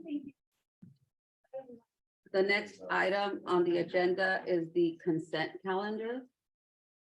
I have a couple items. What items would you like to pull? I would like to pull, the ones. Sharon, this is a quick point of order. You're supposed to read this before she pulls it. Oh, Okay. excuse me. Sorry, my bad. It's okay. Okay. The next item on the agenda is a consent calendar, agenda items 11 through 16. All matters listed on the consent calendar are considered by the board to be routine and will be enacted by the board in one motion in the form listed below. There will be no discussion on these items prior to the time the board votes on the motion unless members of the board, the staff, or the public request specific items to be discussed and or removed from the consent calendar. The superintendent and staff recommend approval of all consent calendar items. No, Okay. I would like to, pull items 16C and 16D. 16D as in dog. Oh, wait, I'm sorry, no, that's the wrong one. 16J, sorry, One item, two, you got 16J and 16C. That's it. 16J and 16C. Mhm. To confirm, 16J is board approval of the revolving cash fund payments. Right, I have a question. And 16C is the ratification and approval of purchase orders. I make a motion to approve the consent calendar with the removal of those items. I second the motion. All right, it's been moved to approve the consent calendar minus 16C and 16J. All in favor, say aye. Aye. Any opposed? All right, the motion carries. So we'll go to 16C first.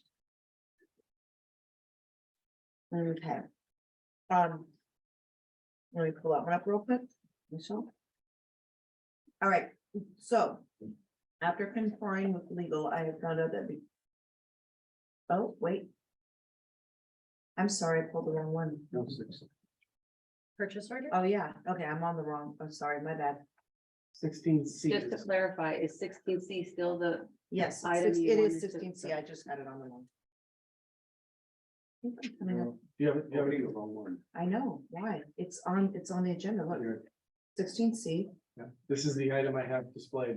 right, okay, What page Anyway. in the board book is that after the, do we know?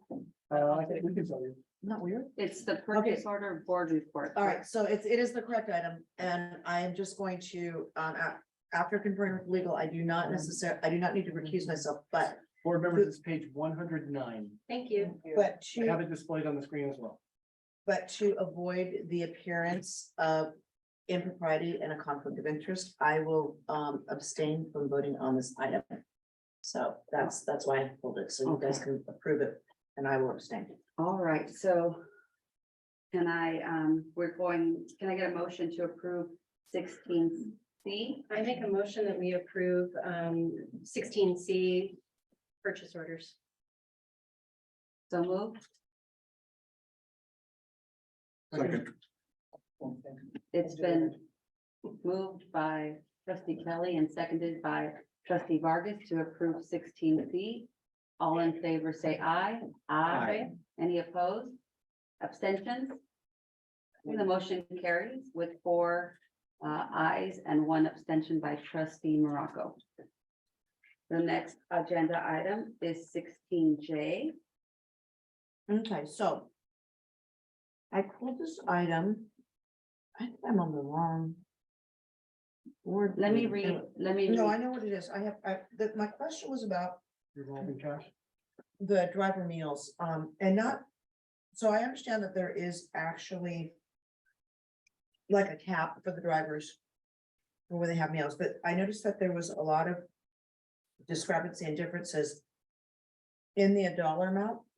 And I was thinking, just for transparency's sake, if in the future on these reports, we could have an item for a description and maybe something that's over a certain amount, like $30, any of those driver meals.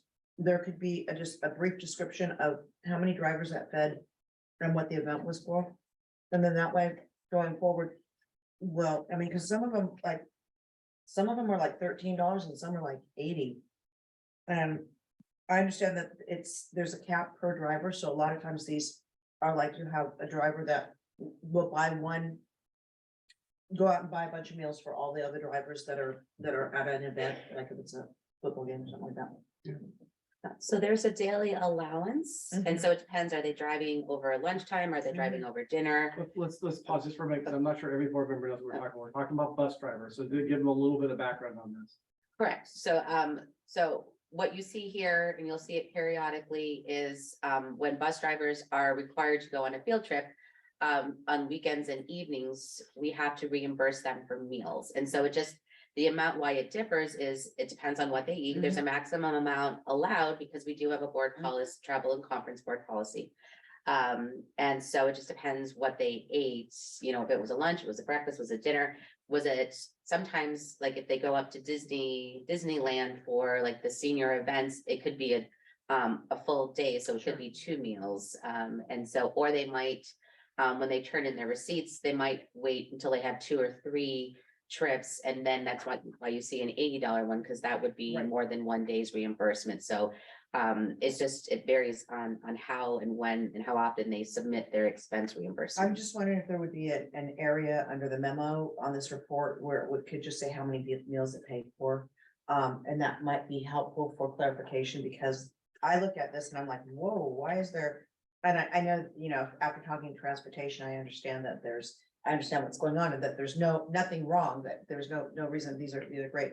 But I'm just talking about for transparency's sake, that the public's looking at this, they may have some questions. So to put like, have maybe just, I don't know if can we do that? Have a column for description and So then just. let us take that, when we have those types of requests, we would just request that you allow us to take that back Okay, into consideration. And then Amy can bring back to you some possible solutions, if there are any, as Okay. it relates to that, because one thing we need to be sensitive to is staff time. Right. And the impact of staff time. So if it's okay with the board, we'd like to take that appropriate feedback and we'll research it and we'll get back to you with. and that I have feedback. one more. I Okay, have one no more. problem. I actually would like to clarify. One moment, so, we're talking about requests for this revolving cash payments, and so you made the motion, so you get to speak first, and you said you have one more question, trustee Morocco, about this specific form? Well, actually, it's about that driver meal, the policy, because upon talking to transportation, it came to my attention that some of the things like you mentioned Disneyland, if the drivers go to Disneyland, the only place that they can get a meal, because they can't leave their buses unattended, would be going into Disneyland, and those meals can be expensive and could potentially go over the daily allotment that they're allowed for meals. And then that has to come out of their own pockets. And I'm just wondering, in a situation like that, do we have any sort of policy or procedure to allow like a waiver for specific special things like that, like the animal park or Disneyland or someplace where they're kind of stuck, they can't really go eat anywhere else but inside a place that has really high. I don't know if. They could walk across the street. There's hotels and restaurants Yeah. all around Disneyland. But I don't want to make that decision for them. but not at the animal park. Yeah. At the animal park, they're stuck going in there. And Right, that, well, I think that's excellent feedback. Again, we will receive that and we will give her a chance. I don't like her to do this off the cuff. I gotcha. We need to take the time to analyze the situation, bring you back an informed feedback and reply to Yeah. that. So we appreciate it. We will absolutely investigate both of those. Thank you. questions. Trustee Kelly? I'd like to clarify that when these items are included in the consent calendar, that your staff has examined them for appropriateness and that they're here because they have been reviewed, that they meet the daily limits and multiple day, and that we can trust in your recommendation to approve items that they have been appropriately vetted. Correct. Thank you. Trustee Smithfield, any comments or questions on No, that? I agree with Judy. Hey, Judy. I agree with Julie. Because I do worry about when we put a lot of burden, they don't have time to do their own job and then they're kind of doing it on themselves. But yeah, like for all my years here, every time I had to use hand receipts in. They were vetted and if I didn't have the right items on them, they would tell me, no, we don't pay for this. And I think we a lot, I know, we a lot. I think our allotment's good actually, but Yeah, it was recently raised to 50, like we did 55. And historically, it had been for many, many, many years, I think $32 or $35, which obviously now was just not gonna cover it, so that might have been some of the feedback. But it's now $55, and so that should be sufficient if they're eating a lunch in the Anaheim area. Obviously Safari Park. well, you even know, at Disneyland, because I Yeah. have season tickets and we can do them for $30 and for $50. They're actually vetted twice. They're vetted at our district and at the county. Mhm. So I mean, if I buy a $56 peak sign, am I only gonna be reimbursed for 55? Yes. Perfect. All right. I actually worked at a district where a board member was $1 over and we had to take it back. And it was a lively conversation. I'd like to make a motion that we approve agenda item 16J. I'd like the second. It was moved by trustee Kelly and seconded by trustee Morocco to approve 16J. All in favor, say aye. Aye. Any opposed? The motion carries. And from there, we go to 17. 17. All right, adopt the resolution 2228, approval of the tentative collective bargaining agreement between Vista Unified School District and the California School Employees Association, Chapter 389. There are a number of attachments as she's speaking. I'm gonna pull up the various attachments. And I can talk, I can briefly go over each one. So the district is pleased to announce that we reached an agreement with our CSEA membership back in December. They ratified that agreement, I believe, right before the break. And so we're bringing that to the board for your approval. And this does include a 5.64% raise and a district increase to the contribution. And so there are a number of documents. The first document that we have there is a salary schedule that will be put in place as soon as Amy says it is, okay? The resolution would need to be signed and we'll file that. That will be the clerk's job. Yep. All right. And there's a couple other things. There's a AB 1200, which is information that we provide to the County Office of Ed, and Amy completes those documents, and it outlines all of the funding sources that the money will come out of, the total amount. The total amount of the entire agreement is listed here as $3.9 million And approved by the county. and approved by the county. And we also have included, there's two attachments. One is all of the tentative agreements that are signed with the corrections, and then we also like to include a final copy. So, One moment. oh, I'm sorry. I'd like to go in order of who went last, just make sure that we are Okay. each Sorry. getting the She looked right at me. amount of time. She looked at me. She looked at Rachel. All Looking at right, you. so we'll start off with trustee Oh, Smithfield. It's your turn. I was paying attention who talked first. You know that, you know this stuff. So is this gonna take care of our agreement for the IAs? Or is that something separate and not? That's separate and I can't discuss that. Okay, but it's not in here. Okay. No, this is That's good. the 3-year fine. agreement. Yeah, this is a Thank 3-year you. agreement. Thank you. Any more? Nope, that's it. All right, trustee Kelly. No, When we talk about the county approving this, can we do a little inside baseball and explain why we need county approval? Amy would be happy to do that. for One you. of her favorite Amy, why do topics. you even go just? She'll actually start I will talking. bring that letter out. So it's part of the AB 1200 process. So it's the county fiscal oversight. And so for any collective bargaining agreement, we do have to submit a form that basically outlines the fiscal impact so that the county can be reassured that we have the ability to sustain fiscal solvent or fiscal stability after incorporating the impacts of any bargaining agreements. And it's very much aligned to the multi-year projection that Amy does during each of the sessions we have on the budget. Yeah, the So there's AB a 1200 relationship.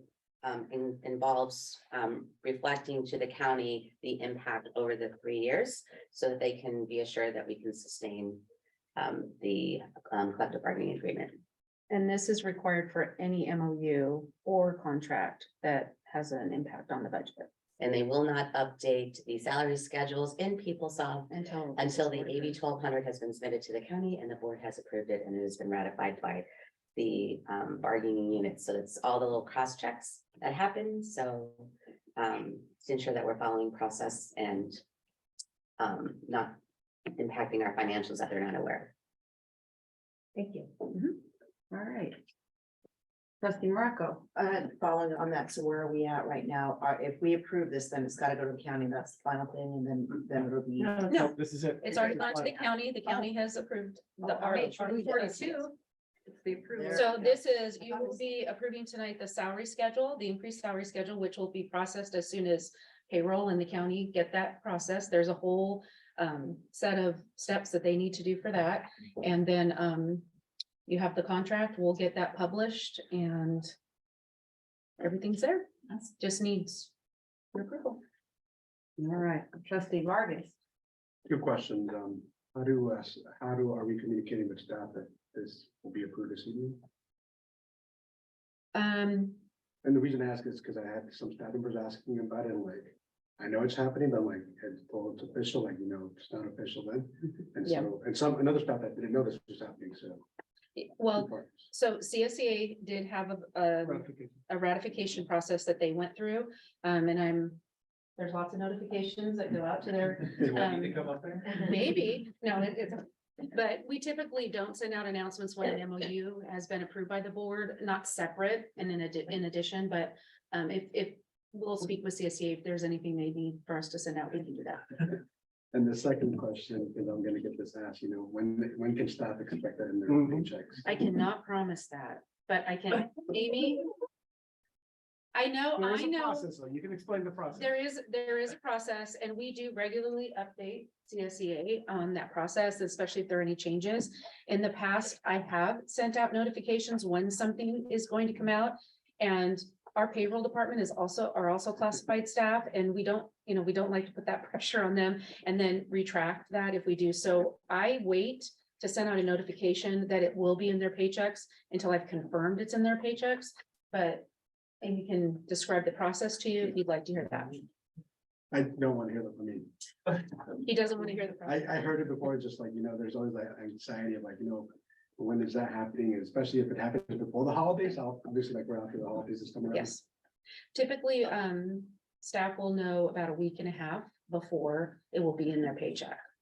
Because then we have confirmed that it's actually in the paycheck. Amy, you should come up. I with should, something. yes. That's a totally appropriate question. Because we get the question all the time because the board meeting is Yeah. January 19th and. The next question is, okay, where's on my January 30th paycheck? Am I going to see it? Unfortunately, it doesn't happen that quickly because the process that has to occur at the county, and it's a PeopleSoft process, is they have to load the salary schedules, they run it through their test database on the first payroll. And then on the next payroll, once they don't have any errors, then it shows up on the paycheck. And so it's based on the cutoff of payroll, because we just confirmed yesterday, it may not show up until the March paycheck because of that delay. And then once they get it into the system, they immediately turn around and start calculating the retro. So they can't calculate the retro until it shows up in the first paycheck. So if it's in the first paycheck in March, it may not be until June that they would see that retro payment at the end of the year. So hopefully, if everything works out great, they would have that before they go on summer break. That's the goal. Fingers crossed. That's the goal. So first on the salary schedule, then the retro. That's the process. And it's about typically 3 months between the two is normal. Yes. And I'm hearing that a significant percentage of that process is completely outside of the district. With the county. It's at the county. It's how this PeopleSoft system is configured, because they always have to run it through a test database to make sure that it actually processes and calculates correctly, because you don't want to put a salary schedule into production and then find out that it's creating errors on paychecks because then employees don't get paid correctly. And so that's why they want to run it through a test cycle to make sure that, because there's lots of payroll rules, because it's a very complex system between all the payroll deductions and salary. And so that's why it is usually, it takes that extra cycle. Okay. All right. Are we going to call a vote? Do I have a chance to ask another question, or are we still in a? No, actually, we can discuss after the second. We probably, should get in motion of the presentation. Yeah. And then someone moves, someone seconds, then actually the discussion. I move that we accept the bargain, the 17A. 17A. I move that we. So moved. I second. Okay, it's moved by trustee Kelly, as you were, moved by trustee Morocco and seconded by trustee Kelly. And now we can have some discussion. Now you are the maker of the motion, so you get to speak first if you'd like more, if you want to elaborate more. All I want to say is just I'm really, really happy that we can do a contract, resolution on this contract, and congratulations to everybody. Yes, trustee Kelly. Thank you. So people who don't have the board book don't know that this agenda item is a couple hundred pages. Moving to page 283, it's the part of the contract that includes the classified employee evaluation form. And my request or my question is that we work toward aligning this evaluation with our new adult learner portraits that we have approved as a district. Not by changing the form itself, but can you speak to the processes that will be in place for evaluation? And making sure that we align ourselves toward achieving the goals we've set for the adult learner. So all of our departments, our sites are all working and training, providing professional development to all of their employees on the learner portraits for the learner, for the adult. And so what will happen is as we train our staff and as they start to embed these practices into their job roles and into their departments, this will align itself. So, but I will speak with CSEA, I will speak with administration on how we can at least reflect on our portraits when we are providing evaluations for our employees. Any further discussion? I'm also gratified that we have come to a resolution with CSEA. With this being finalized, hopefully tonight, we'll be able to work collaboratively in a positive way, just to improve our systems and morale and everything else in between. So I'm very satisfied and very happy that we came to a resolution for all parties involved. All right, so that, now we're gonna call for the vote. Yeah, all in favor? Aye. Any opposed? All right, the motion carries 17A. Bravo. Bravo. All right, the next item on the agenda is 17B. Adopt a resolution 2029 to initiate the establishment of a facilities advisory committee and 7-Eleven committee. So board members, this is a follow-up to a directive that you had given us at a previous board workshop. We have done the analysis we need. We have spoken with legal. Dr. Loesch is here to give you just a very simple overview of why you have this in front of you and the uniqueness of it, because it is an initial step, not a complete step, and you'll go over it right now. Thank you very much, Dr. Webb. And I'm here to be a resource this evening on this particular item. Clearly, we'll all have our laughs about a 7-Eleven committee, which has nothing to do with Slurpees and big gulps or double gulps. But it does outline that this is a committee that is by law required to have no less than 7 members and no more than 11 members. The reason for that parameter is so that way we have enough community representation, but we do not have so many people on the committee that we get bogged down in the dialogue. This is an initial step. It is a multi-step process. It was initiated in our workshop where by consensus, you provided direction so that way we could move forward with this item. What this item does as a resolution is it resolves that you are empowering the superintendent and their designee to begin the process of forming a committee. And that committee is outlined inside of code. So it is codified, it is the law as to who needs to be represented on that committee, and that is part of this resolution. We layer that in as we move through this process with a few additional factors. One is our values locally, and we include student voice, so we can put students, a student on the committee. The other is that we have an agreement in place that has members from Vista Teachers Association and CSEA and our local chapter that have a seat on there. Some of this is called out in this format.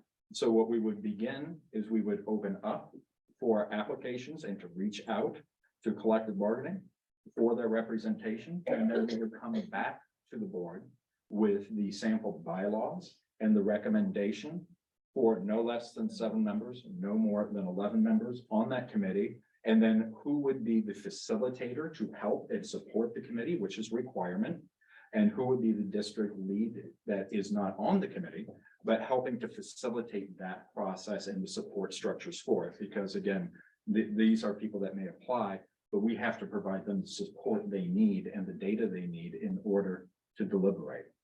Part of the normal part of this process is that we would come back in our workshop on February 8th, continue that dialogue where the board may elect to narrow the scope of what they should be speaking about within that committee. The board has that prerogative to say, please, based upon the data we've reviewed, narrow scope into these focused areas for this year. And then the committee would begin that process of forming, meeting, and reporting back to the board, their observations and their findings and their recommendations.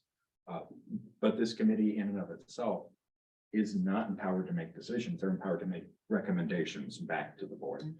Before coming to notes about this resolution you have in front of you, this resolution, you are not voting to form the committee tonight.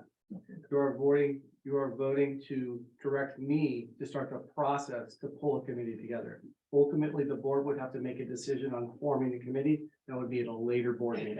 So it's important to note that. The other important thing to note is this is a completely Brown Act assigned committee. So there are very strict rules around that.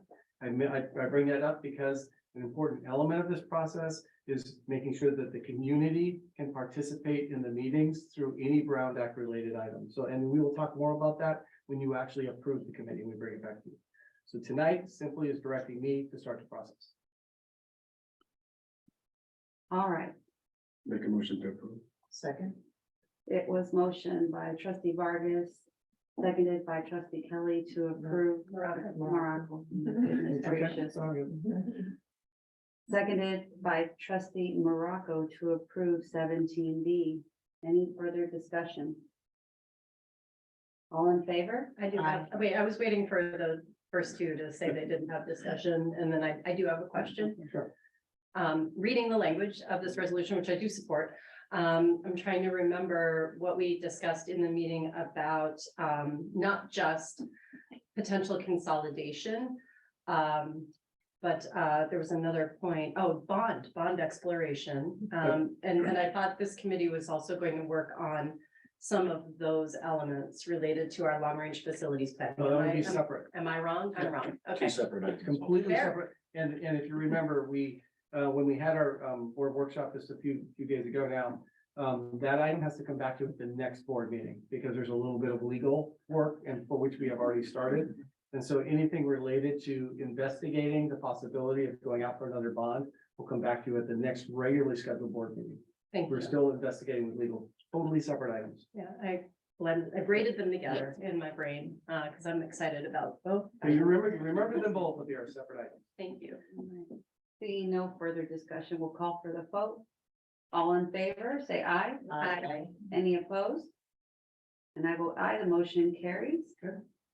We are on 17C to approve the final project and cost and to approve the final project cost and change order for the shade improvement project at Rancho River Middle School. I move that we adopt the change order for Rancho River Middle School. So moved. I second. Right, so it was moved by trustee Morocco and seconded by trustee Kelly. Trustee Morocco, would you like to speak on, have discussion on the item? I'm good. Trustee Kelly, No, thank you. trustee Vargas, Smithville, okay, call for the vote. All in favor, say aye. Okay. Any opposed? I vote aye, so the motion carries. The next item on the agenda is 17D. Approve the change order and final project cost for the modular restroom project at Lake Elementary School. I move that we approve 17D. I second. It was moved by trustee Morocco, seconded by trustee Kelly. Any further discussion, trustee Morocco? Kelly, No, thank you. trustees? All in favor, say aye. Aye. Any opposed? All right, I vote aye, the motion carries. Now we are at 17E. Approve the proposal modification contract amendment number 1 for architectural services for drainage design project at Beaumont Elementary School. Did you want me to address it? I think there would be two parts of it, both Amy and I could address. This is, again, we've begun to get our geotechnical reports back for Beaumont. That we said we would do in further examination, and this would be furthering that and looking at possibilities, of which we do need to retain an architect and an engineer in order to further that examination. So that is what this item would be in support of. Amy, is there anything else you feel you need to add? Just a reminder that this is paid for by COP funds. It's not part of Not the Miller Miller LL project that is currently paused. I move that we approve 17E. And I second. And I do have a question.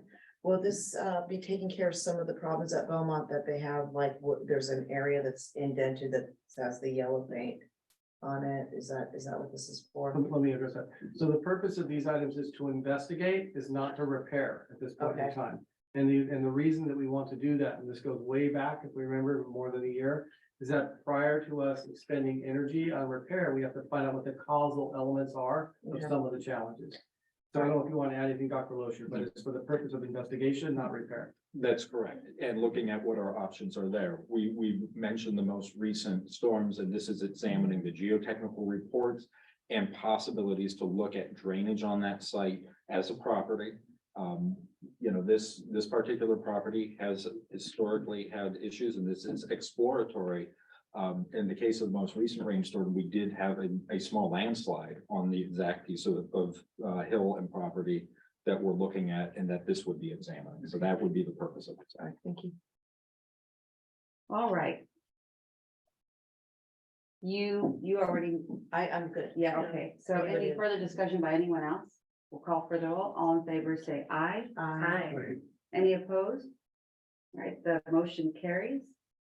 The next item on the agenda is 18F, approve the second reading of board policy server 6158 independent study. I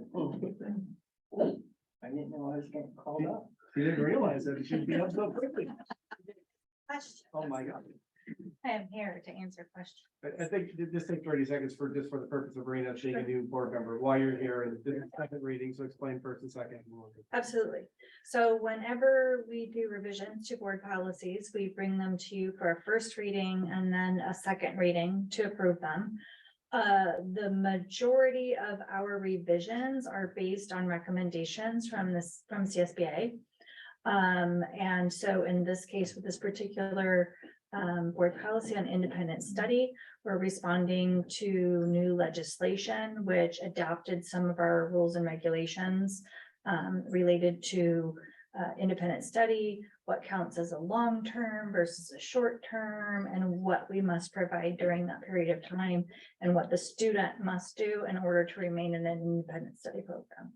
And Sandra and her team in student services have ensured that our district is within the requirements of what's outlined on this proposed board policy. So we're already within compliance. Yes, Because there's nothing that Sandra does that's not. within not in compliance. I'm a rule follower. That's right. I have a question. Is Sure. this just like a rewording to match legislation? Is that basically what's going on? Exactly, Okay. exactly. Right, then All right, so any more discussion or questions while we have Sandra here before we call for the, or not call for the vote, Make a but motion. motion to approve? I move that we.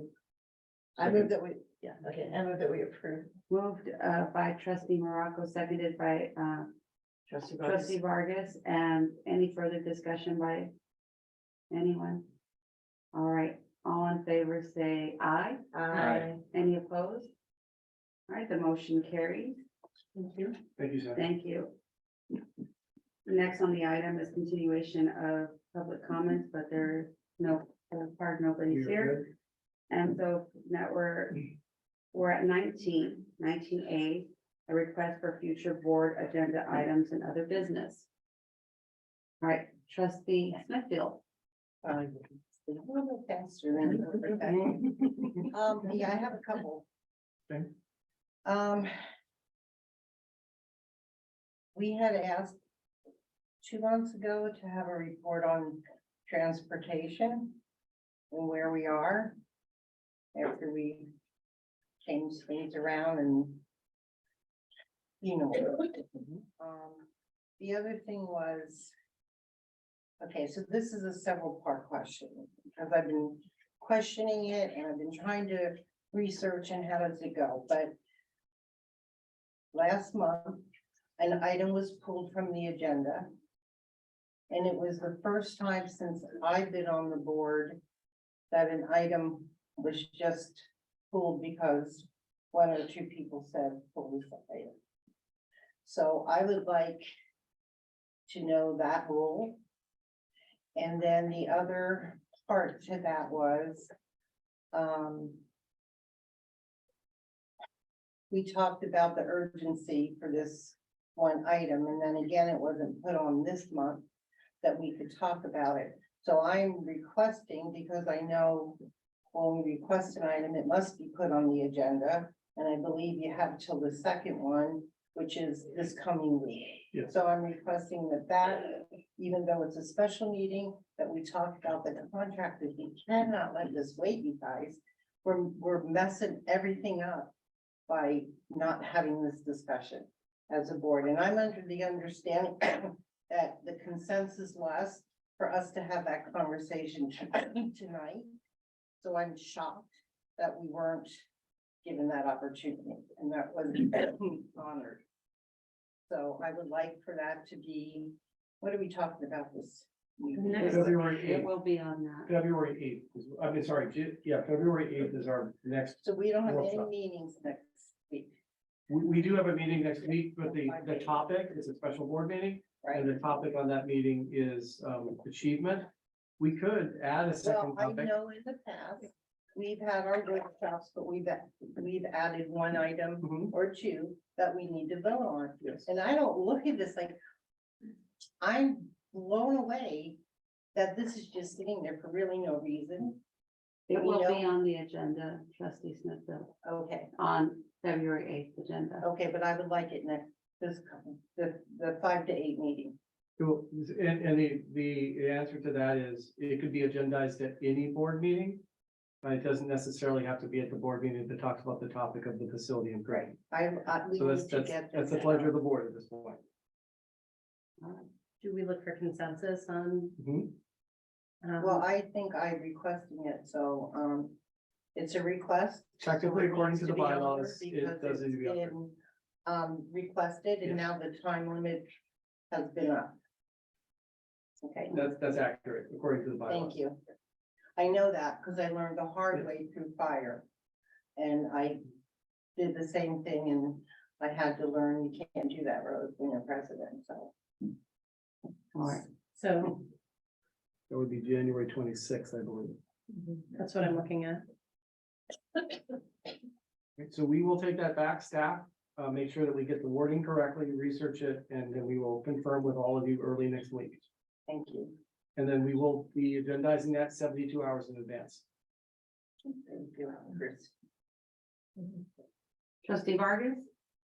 Just want to get a follow-up on, one item, and that's, a memorial at Rancho Buena Vista in honor of late woman Rich Alderson, and so with that, just want to see what's the status update on that, if there's a recommendation from the committee at the Buena Vista. And then the second thing, I want to welcome our Assistant Superintendent of Education and Innovation Excellence, Christine. Welcome to the Unified. We've been through a couple of our workshops, but if you could tell us a little bit about yourself and what brought you to this Unified. Well, I can tell you that we are excited to have Dr. Olmsted here. She brings with her a wealth of information, and she's not gonna brag about herself, so I'll just take 1 second. So one of the reasons why I was interested in attracting her to this Unified was her expertise in multi-tiered systems of support. And she has particular expertise in supporting students with equity and students that are from the LGBTQ community. And she, by the way, she was the lead in the state of California, the entire state of California on multi-tier systems of support, and also the lead on community schools. So she has a variety of areas of expertise that we're as a board very interested in. So Christine, tell a little bit about yourself. Sure. So I've been in education for a very long time. I started actually as a paraprofessional in San Diego Unified at Richmond Elementary as an instructional aide under Chapter 1 funds. So way back when. Go way back. And I'm an Aztec, so very proud Aztec. And moved to Orange County after college. And started working in the Braille Unified School District, was there for 17 years. It's a small school district, so we had about 6,000 students when I was there. So in a small district, you wear a lot of hats. So I started as a teacher, was a district office administrator for 7 years, and then a school principal. And then was asked by Orange County Department of Education to come there to help them roll out the implementation of Common Core state standards. And then spent 10 years there. In various roles, started as an administrator, assistant superintendent, and then ended as chief academic officer there. But as Dr. Doyle said, one of my key roles there was for the past 7 years, leading the statewide scale up of the multi-tiered system of support framework. We co-developed that with the University of Kansas Swift Center, which was very well known for their implementation of multi-tiered systems of support across the nation. And then also worked with the California Department of Education on developing the SEL competencies for the state, social emotional learning. And then worked with the state recently on how do you align a multi-tiered system of support with community schools. Why did I come to Vista? Because I have been doing a lot of work statewide and have learned a lot over the past 10 years and wanted to come back and give back to a community like Vista. I believe in education as our equalizer. I believe in equity, and I believe in the work that Vista Unified is doing. And so in conversations with Dr. Doyle, I knew this was the right fit for me, where I can come and bring my skills and help move this district forward with all the great work that's going on here. And before you go, Yes. because sometimes. You had your turn. No, we need. Can you share with them what you shared after you visited some of the schools in the district you're feeling about, And she just started, but yeah. Yeah. So your school climate is off the charts here. I have been to a lot of schools across the state of California.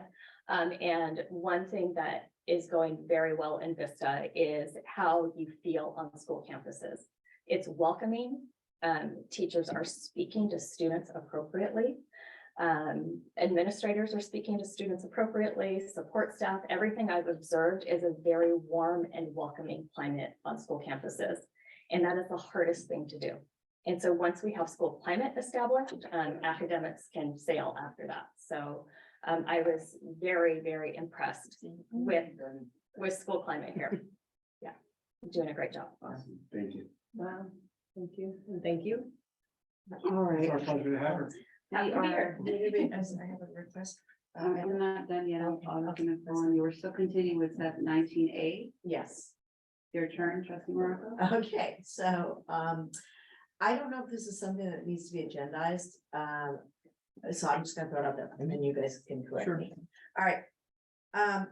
in going and doing these school tours that I'm going, you know, for example, I go to Impressa and they're like, oh, we have the best music program. And then I go to Lake and Lake is like, no, we have the best music program. Yes. And then our kids, our students are doing so many innovative things, the Rancho, or the Vista Magnet Middle School, the little, that innovative, they had this little fair where kids made stuff and they sold it. and IB. stuff, The IB, yeah. Yeah, you know. And I just was thinking, how fun would it be to have some sort of day of Vista, VUSD's Got Talent, showcasing our various schools and the stuff that they could, you know, that they could do, and maybe even, so if it's not talent, then maybe it's in, you know, ingenuity or something like that. So I just was wondering, I don't know if that's something that could be a We agenda. actually have a beautiful arts festival. And twice in downtown Vista, so for the arts, man, boy, does Vista have arts. Does it have music? Everything, Oh, yeah. everything, fine arts, three-dimensional sculptures, dancing, you name it. So we have that. As far as And then the innovation, Moonlight. and then we have Centers for Innovation. But we also have, the big concert at the Moonlight with, what do we have, over 500 kids performing last Oh, year? yeah. Yeah, so they're performing on such a stand-up beautiful events. stage. Then we need to get that message out to the community, because I never Yeah. heard these Well, things. we will, yes. Yeah. We have them, and so your recommendations are excellent, Mhm, and we'll continue to expand. mhm. And we love to showcase the great work that all. of Yeah, our I know, kids it's crazy, it's like. do. Excellent recommendation. So the art festival was just like in November or October, October. yeah. All And right, then March is the Moonlight, and just since we're talking about the Moonlight, actually has two components. It has a musical, dance, and theater component, which is at the Moonlight itself, but it also has a visual arts component that's at City Hall. And that was extremely well attended, and we actually give out awards during that time. What about- Do we ever do anything like a student film festival? We actually have the record in the entire nation for winning awards for film festivals, and believe it or not, the school that has the award is Rancho Middle. Oh, I believe it. I So believe it. They've we got- actually are quite involved in that. As a matter of fact, Vista High, at some point, we can bring back a report on what we've done with the XQ program for Vista High, but they're just completing a brand new broadcast studio. Really? And Oh, so we yeah. have a broadcast studio at Vista Yeah. High, and we have now we will, it's not there yet, have a broadcast studio at Vista High. So not only are we doing that, but there is a recently retired teacher, her name is Beth Duncan. She's the one that ran the program around Minerva, and I'm recruiting her to help us restart a film program across the entire school district. So we're resonating right now. We're resonating. Do we have like an FCC broadcast license then, or is it just live streaming? I don't know the answer to that, and I don't want to give you the wrong answer. So No, we'll I research understand. that and get it back. Okay. But I'll make a note of this, and then we'll get back to you. Bree. yeah. And you know, I think the point that you're trying to make is that we have to, perhaps, what I hear you say is that people don't know about it, so we have to really, you know, sing our accolades and get more promotion of the beautiful things that our district is doing via the media, PBS, other newspapers, and sometimes Yeah. it's hard to get them to Yeah. run stories on us, and I don't know how we do that, because the Vista Press will run something, but we need more. Yeah. Because Well- so many good things are happening here. What about, like, I know that, like, a lot of the schools have those nice billboards and stuff like that, like RPD Marquees. has.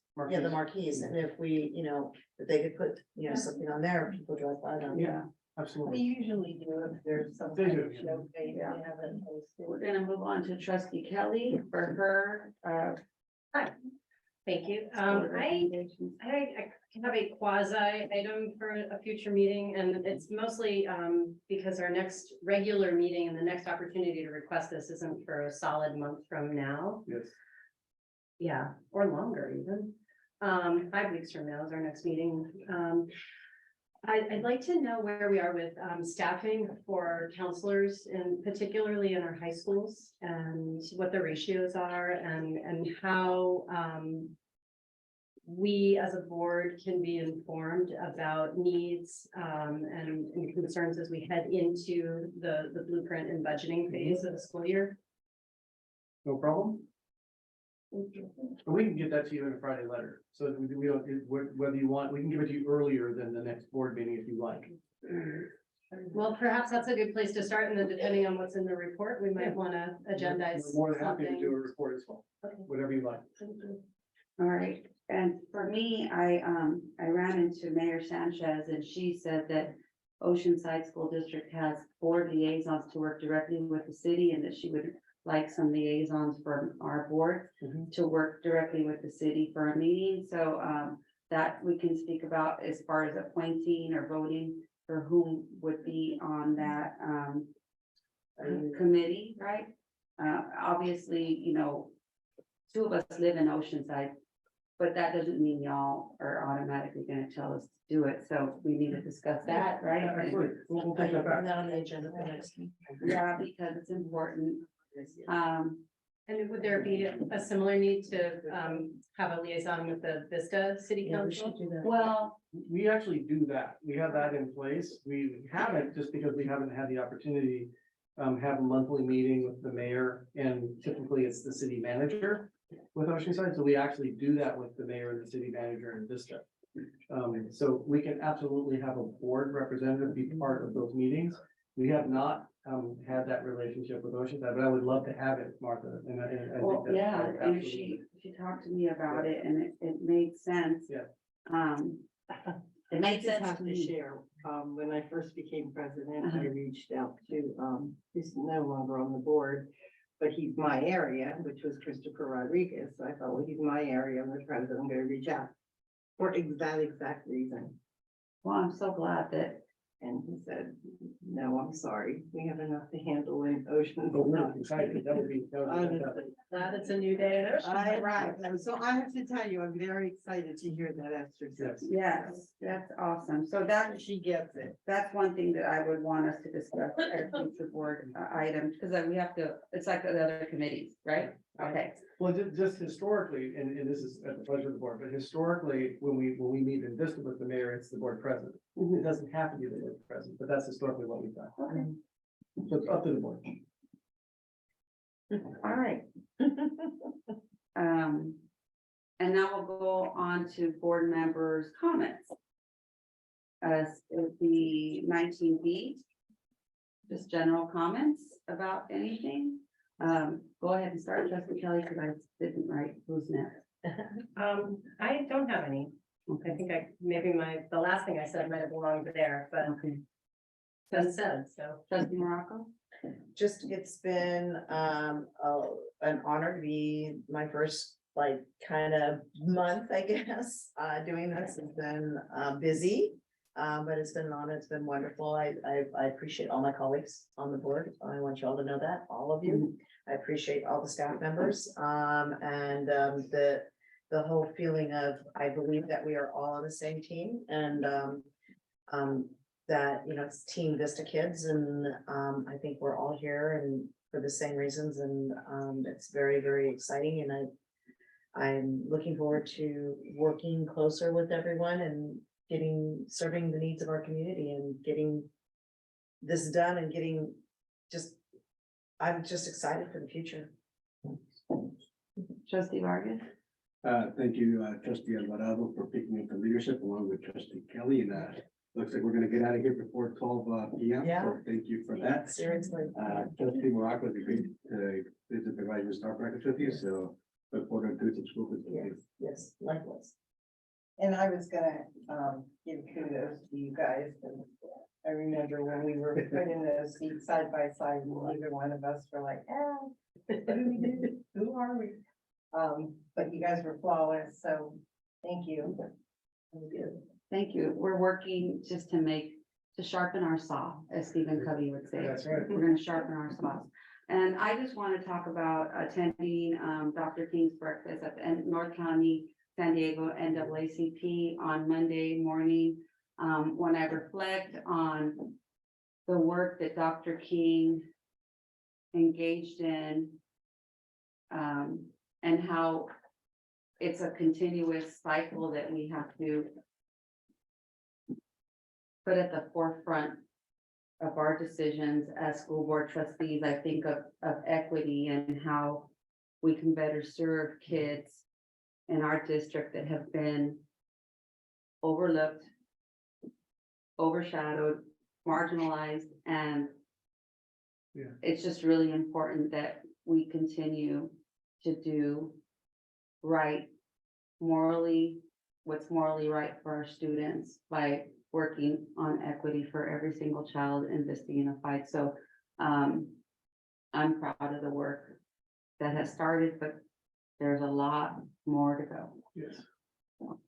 All right, the next thing on the agenda is reflections, 17th, but I think we might have just done the reflections and comments all in one, unless you guys would like to reflect some more.